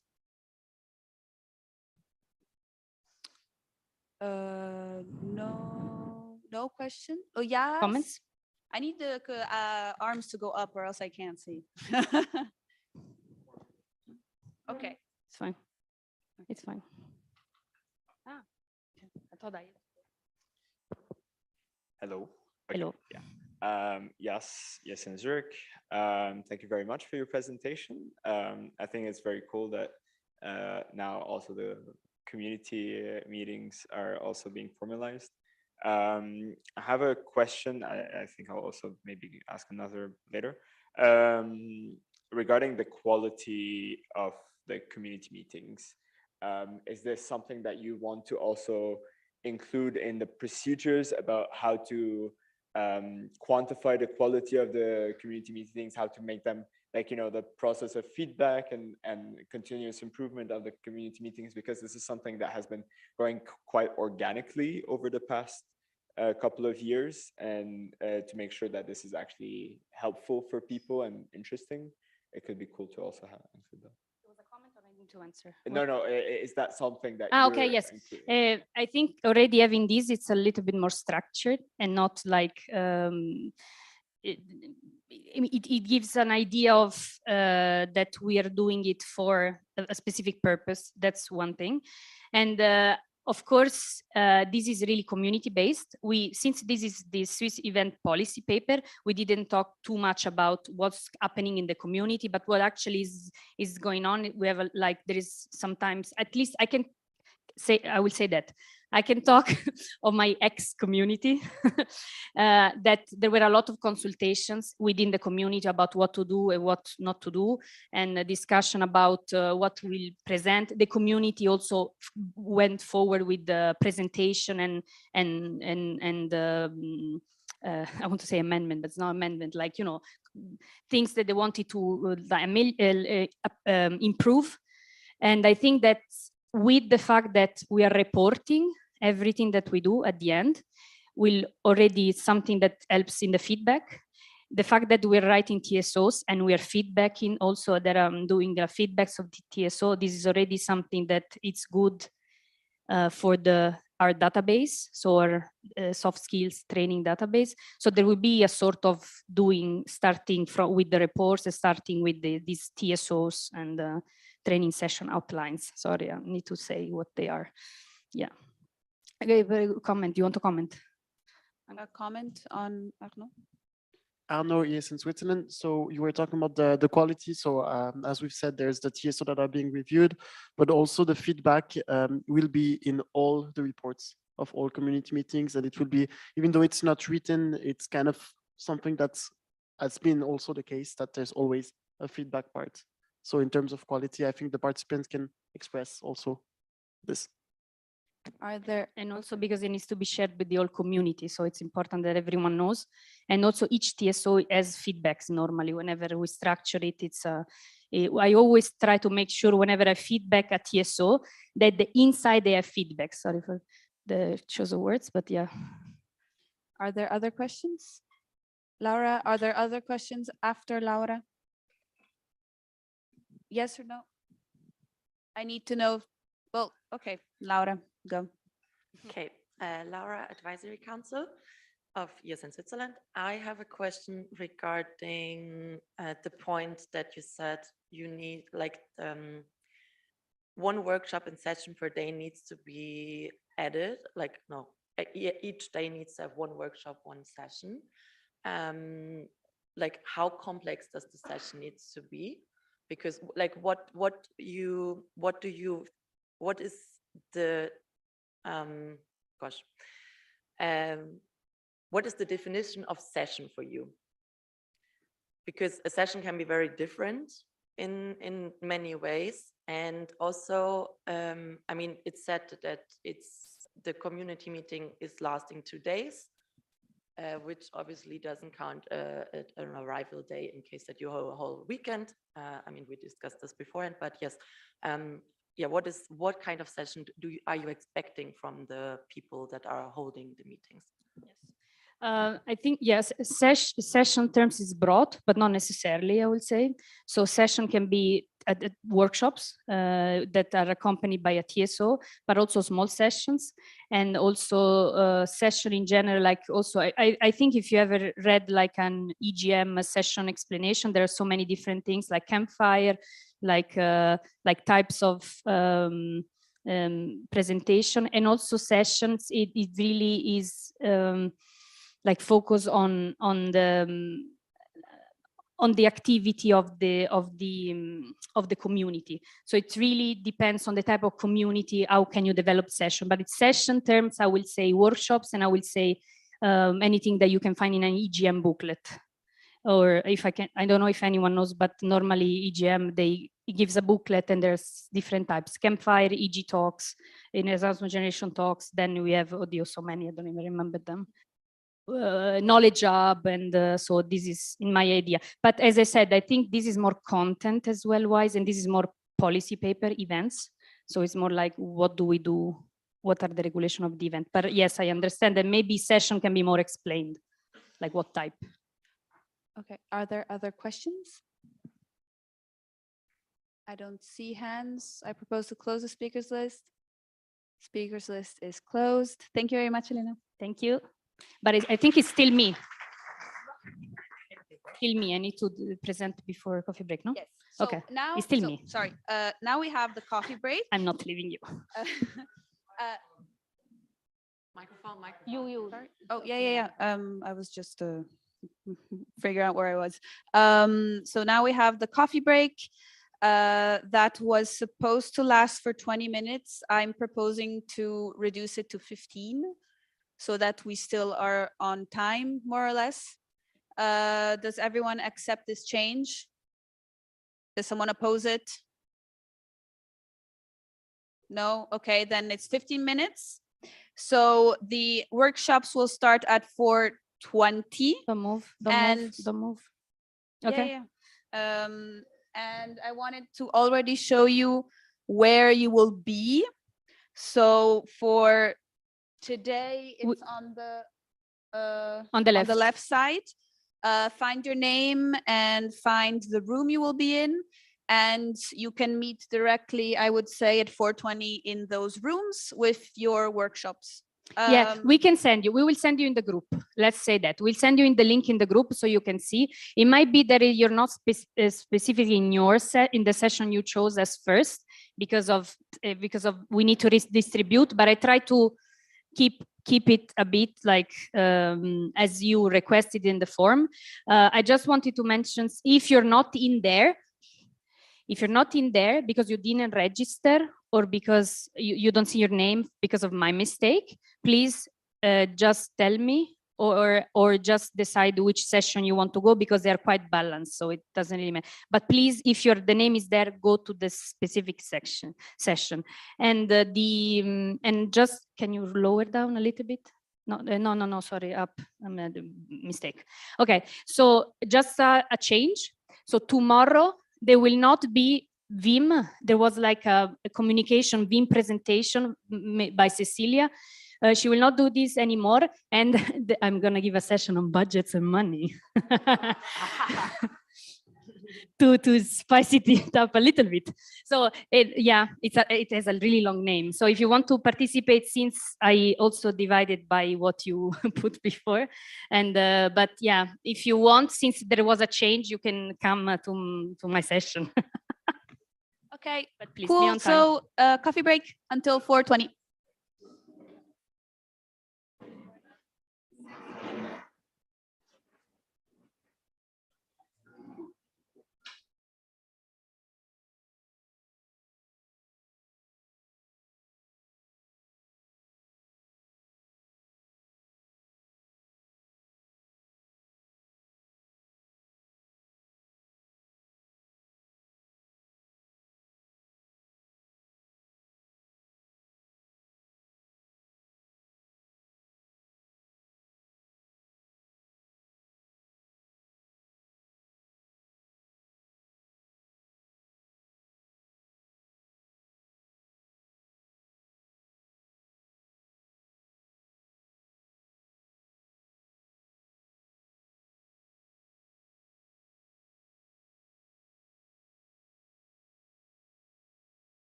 No, I think. So in the meantime, I'd like to thank the facilitators for these workshops. I'm assuming they were very well done, and thank you very much. Or else we can start with Neuchâtel. I'm not joking. You know what? Let's start with NA to Neuchâtel. Is that okay? So that we lose less time. Spoiler, sorry. Okay, so I'll leave the floor to Dina. Where do I go? There. This one is from. And this is the. Towards the end. There.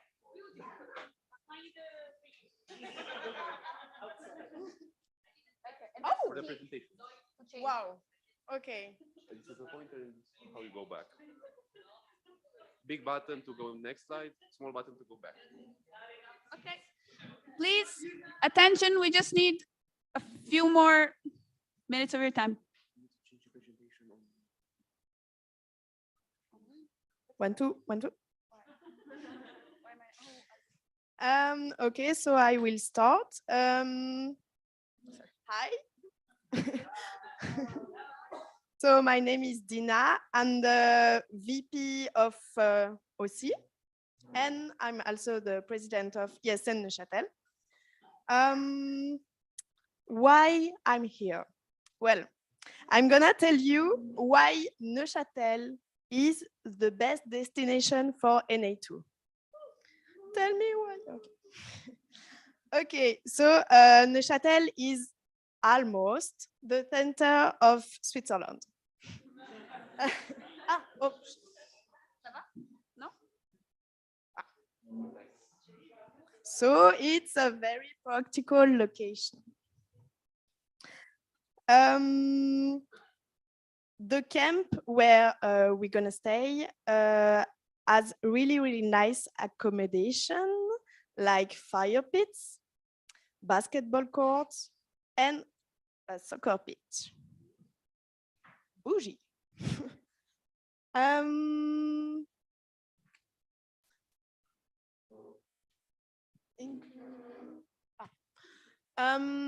This year, we have a really, really huge OC.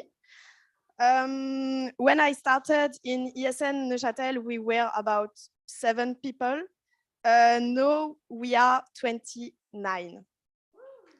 So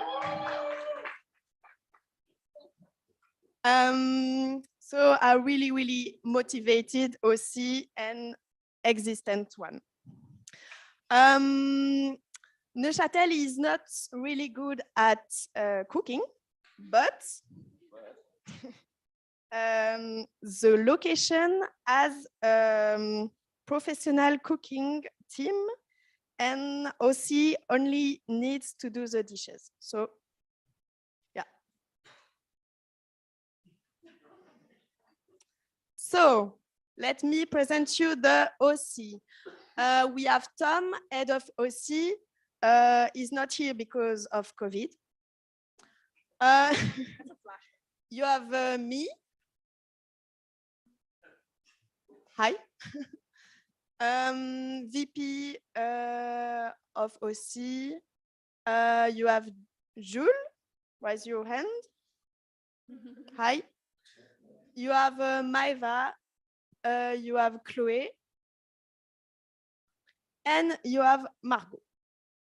So, strong team. About the accommodation and the location. That is really the strongest point because everything is at the same place. So, package. And it really, yeah, it's really like a summer camp vibe, you know. And we did it there 2 years ago, and It was the best NA ever. I don't know if you remember. 2 years ago. Oliver, maybe you can tell her. Best NA ever.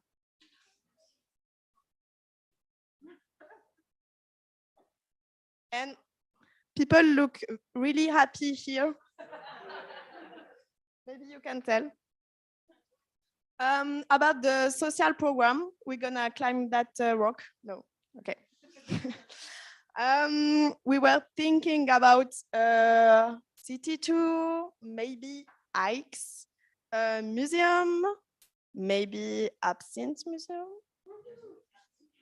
Absinthe. And yeah, family games, dance battle, everything. Okay. And last but not least, you have the suggested dates. And that's it. Vote for us, please. So I'd like to open the speakers list. Are there any questions? Julian.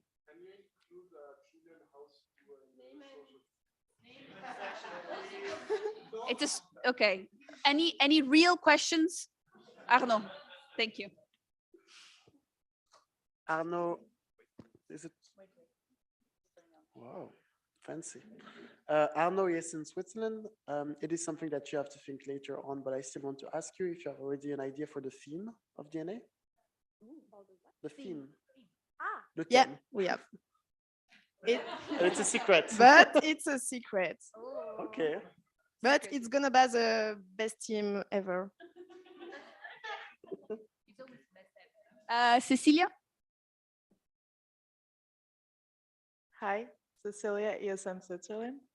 First of all, very happy that my Mason section is candidating.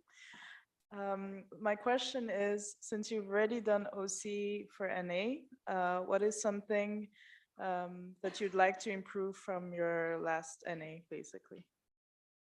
Don't puke on the mattress, please. And regarding the organization? Yeah, I feel like last time everything was really good. Maybe the social program, the dance contest was a bit cringe. So maybe Was, not I can that, confirm. but yeah. Also for the Sunday, we only had like sandwiches, so maybe we gonna change that. And the coffee break were really lame last time. But a new member joined ESN Neuchâtel, and she's really good at cooking. So yeah, I've heard. Thank you. So we had someone. No, Julian. I thought someone was there. Jonas, sorry, I'm tired. So Jonas, ESN Uni Lausanne. I have one question and one comment. First, the question: why did you change the dates that were not the same in the documents? Because like EGM is like basically the week after, so isn't it a bit too close? Okay, so it's not my choice.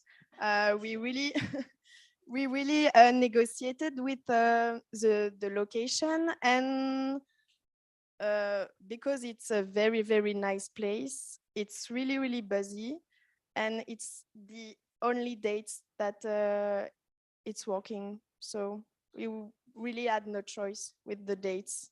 Okay, yeah. Thank you. And the comment is, I checked on Google Map, and basically 90% of the location is in Canton Vaud. So is that why it is such a beautiful place? No. Well, originally I'm from Canton Vaud also, so maybe that's why. But you can see Neuchâtel's lake. So Okay. Are there any other serious questions? No? David? Yes.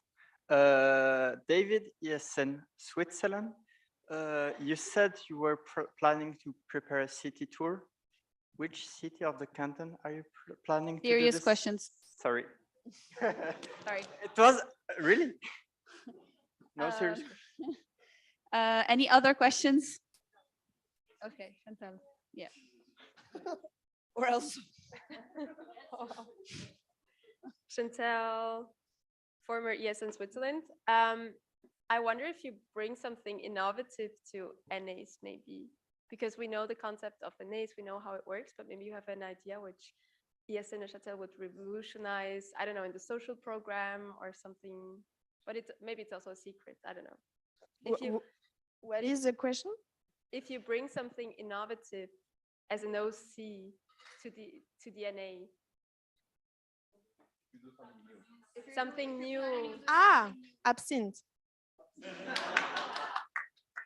Great. Okay, are there any other questions? No, I propose to close the speakers list. Perfect, then thank you very much, ESN Neuchâtel and Dina. Vote for us. And now I call to the stage ESN Zurich for the national. Do you want to? I can pass you the microphone if you prefer. Okay. Okay. Yeah, of course.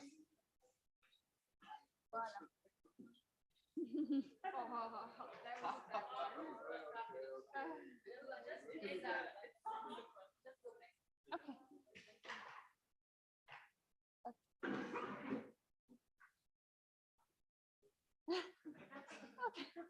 Thank you.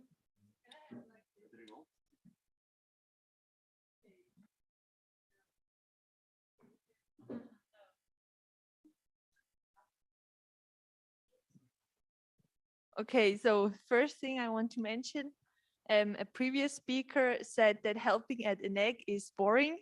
That's not the case at this neck. So I totally recommend helping. Okay, so what is NEC? It is a sports event during a weekend, and we will organize like exchange students compete in different sports.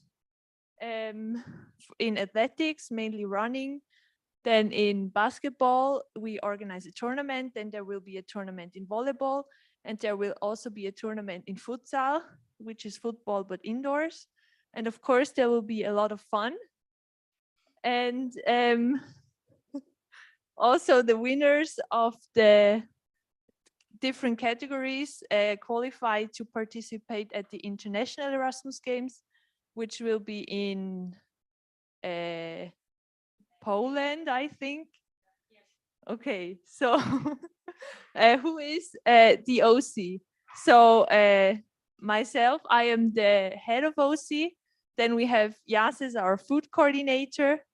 Then Filippo will be our sports coordinator. Then Martina, who is our local LR, she will be the section coordinator. And Miley, who is a newbie that just joined ESN, will be the venue coordinator. Okay, so where will it be? We don't know yet.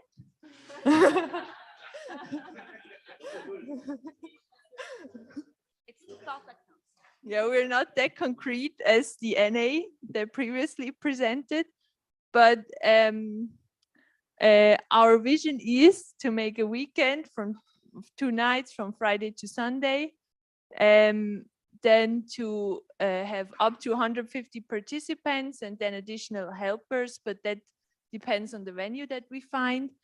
And we want to find a central location in Switzerland, which means that each section has at most 4 hours to get there. Okay, oh. And we want to have a theme at our at the neck, and one potential theme is mindfulness, where we would organize a yoga workshop or meditation workshops or hikes or first aid courses to occupy the people that are currently not playing or that dropped out of the tournament. Yeah, I hope they will be as chilled as I am. And then another theme is Swiss sports, but it depends highly on the facility that we find. So we could organize Schwingen or Hornussen.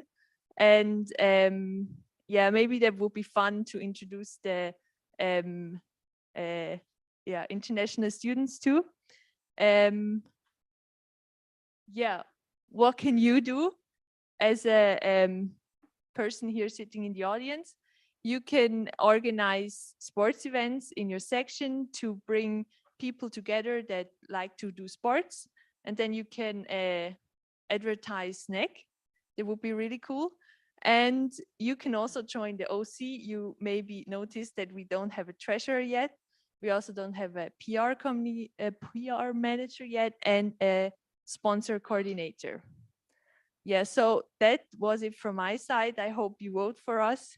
And do you have any questions?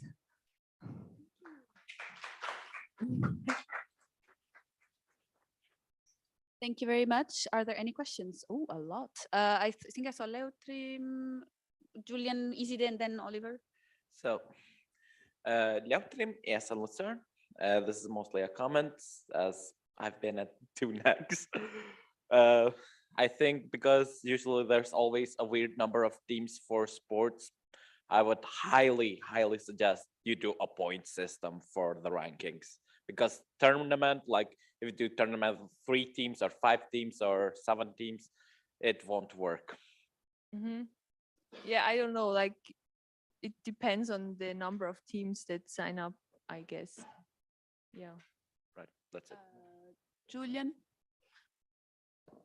Julian, ESN Switzerland. You aim to have up to 150 participants, which I'm very grateful for.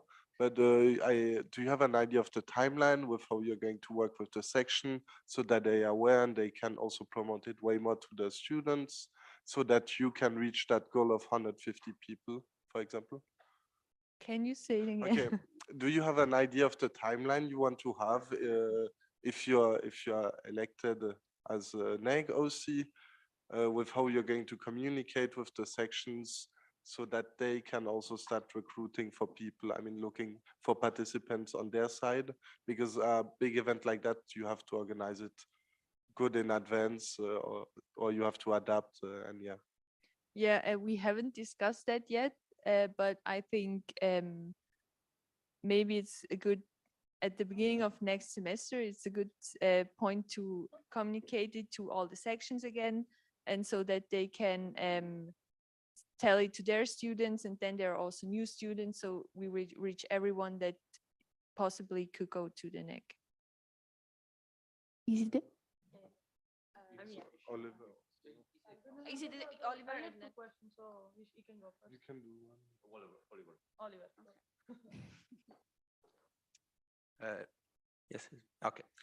Oliver, ESN Lucerne. I don't know if it's a question or comment, but have you guys thought of a health and safety concept, or do you have someone responsible for that? No, we haven't done that yet, but that's a good input. We thought of maybe having someone that knows how to, if someone is injured, to look for it after them. Yeah, but we haven't thought about that concretely. Giulio has a reaction. Okay, GDG, yes, in Switzerland, I have a reaction on this about maybe we can work together and contact Red Cross, because that is what is normally done in this kind of event, and have the support of them without private things. Comments? Reaction? Yeah. Okay, so on that note, in Romania, I'm Michele from ESN Romania. So on that note, we usually do partnership with students association from the medicine universities. We have, for example, the Students Organization for Emergency Health. So they usually do workshops on how to revive research data and first aids. So that could be a solution. I see a comment from Esther. Is that a comment? Hi, Esther, yes, in Switzerland. One is on the topic of his question, that I did a timeline because last two negs I was sort of organizing, and it was, well, I was never present, but I did everything before. So I have a timeline, so we can go through this, so that's fine. And then partnership-wise, comment, me, I help you. And we Great, had to great, thank you. Because last night I was starting to reach out to sponsors already, but I was in partnership and it was timeline issues. But now I'm already thinking about what we can do, and I had already conversations with some partners. So definitely keep that in mind when you plan what kind of sponsors you would need. Easy there. Easy Day ESN Switzerland. First of all, thank you for the application, because it's really nice that section is so interested to be the OC of an egg. It's not, we don't give this for grant. I have two questions. First, how do you see the collaboration with the national level? So in particular, me and Daniel, because we are a project manager and health and well-being, so we are involved in NEG, as you have already, a well formed OC. So yeah, this is the first question. I'm not sure. Like, I think we have Yas in our team, so he will probably know how to do that. I don't know. Yeah. Wait, can I see who still has questions? 1, 2, 3. Oh, it's true. Julio had another question. But other than Arnaud, David, and sorry, Dana, does anyone have any other questions, or also close the speakers list after Dana? Okay, so after Izide. Can I close it? Okay, so speakers list is closed after Izide. Great. Go, Julio. Julio. We don't comment. Okay. You have a question? Okay, yeah. A reaction? Yeah, sure.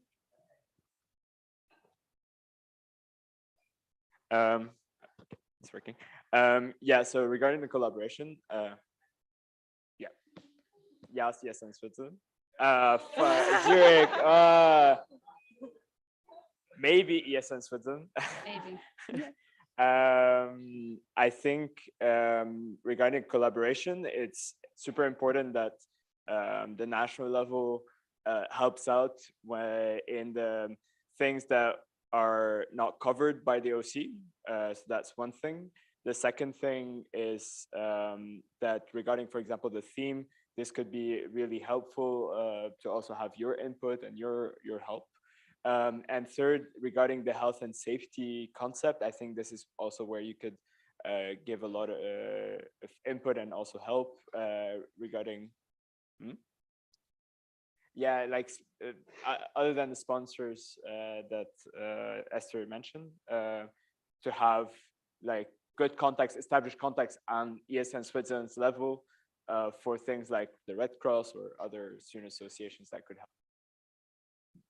So I think it could be cool to have meeting early on if you're elected to see where the synergies are and what you could do and what we should do. So back to Giulio, because it was before. Short and concise Okay, to everyone. GG in Switzerland. Mine was a reflection following all these cooperation things.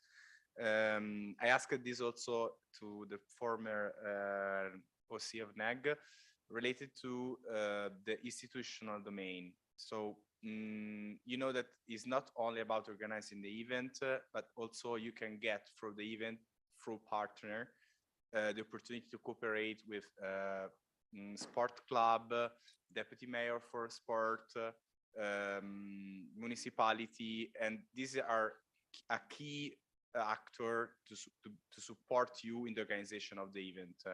So like if you reflect on that, and also I want to give my availability and availability of Zweg, also of David, also if without his consents, but our availability for help you out in this. Great, thank you. Arnaud? Arno is here. Arno is in Switzerland. I will ask a question about everyone's favorite topic, money. As of this morning, you've seen the budget proposals for 2024, but you haven't found a venue, or you have still many things that you don't know. For the moment, do you think it is feasible for you financially to be OC of NEG with the budget that is allocated for you? If it's approved, which will be, hopefully. Yes, I think so. I think the hardest challenge at the moment is actually to find such a big venue. Like, we contacted a few, but I think it's already late to organize such a big event, and so it's a bit hard. But I think from the budget, I think it's going to work out. Thank you.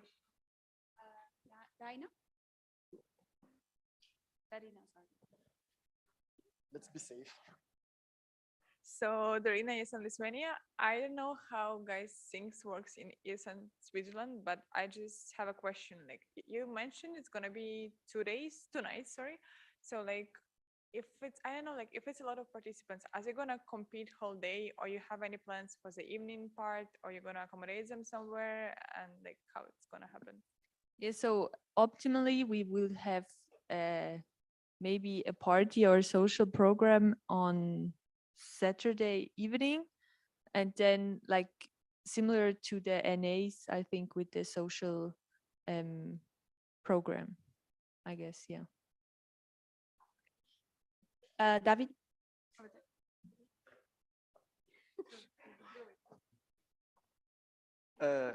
David, ESN Switzerland, thank you very much for your question. I have a follow-up question from Darina. You said 2 days of event, but not everyone can come for 2 days for several reasons, time or finance. Will there be any possibility to come only for 1 day for the competition of interest? Yes, so we haven't discussed that concretely as well, but I think there will be, like, it will be a bit of an effort to organize everything and to manage it, but I think it will, yes. So we have our last question from Izide, and then we're done. Yeah. Thank you. One question was actually covered, but another came to my mind. So do you have any idea for the date, since, then there is also the planning for the International Erasmus Games that will be May. Do you already know, maybe because there is also a lot of time to prepare for the winning teams. So if you have already an idea for the date itself. Yes, we currently are looking for 2 dates, like for venues for 2 dates. And it's the weekend starting from the 15th of March and the 22nd of March, like this a Friday. Thank you. Okay, thank you very much. And if you're interested in joining the OC, please talk to Yas. I will leave today. Great, thank you very much. With quite some, we're quite late, so I will ask Niels to come to the stage quickly and do the closing announcements and the OC announcements for tonight.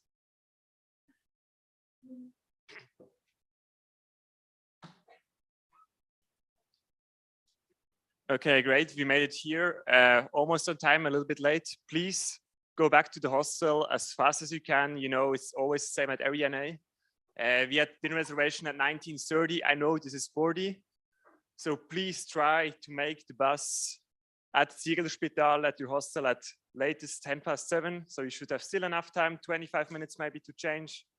And then you're going to be all at the dinner place at 19:30, 19:40, the latest. So we're the people don't have to wait too much because they have other events they're organizing right now at the restaurant. So yeah, please try to go as fast as possible. Yeah, I know it's 40. If you're late, but let's try our best. Yeah. Thanks so much. And the NA, the first day is officially closed.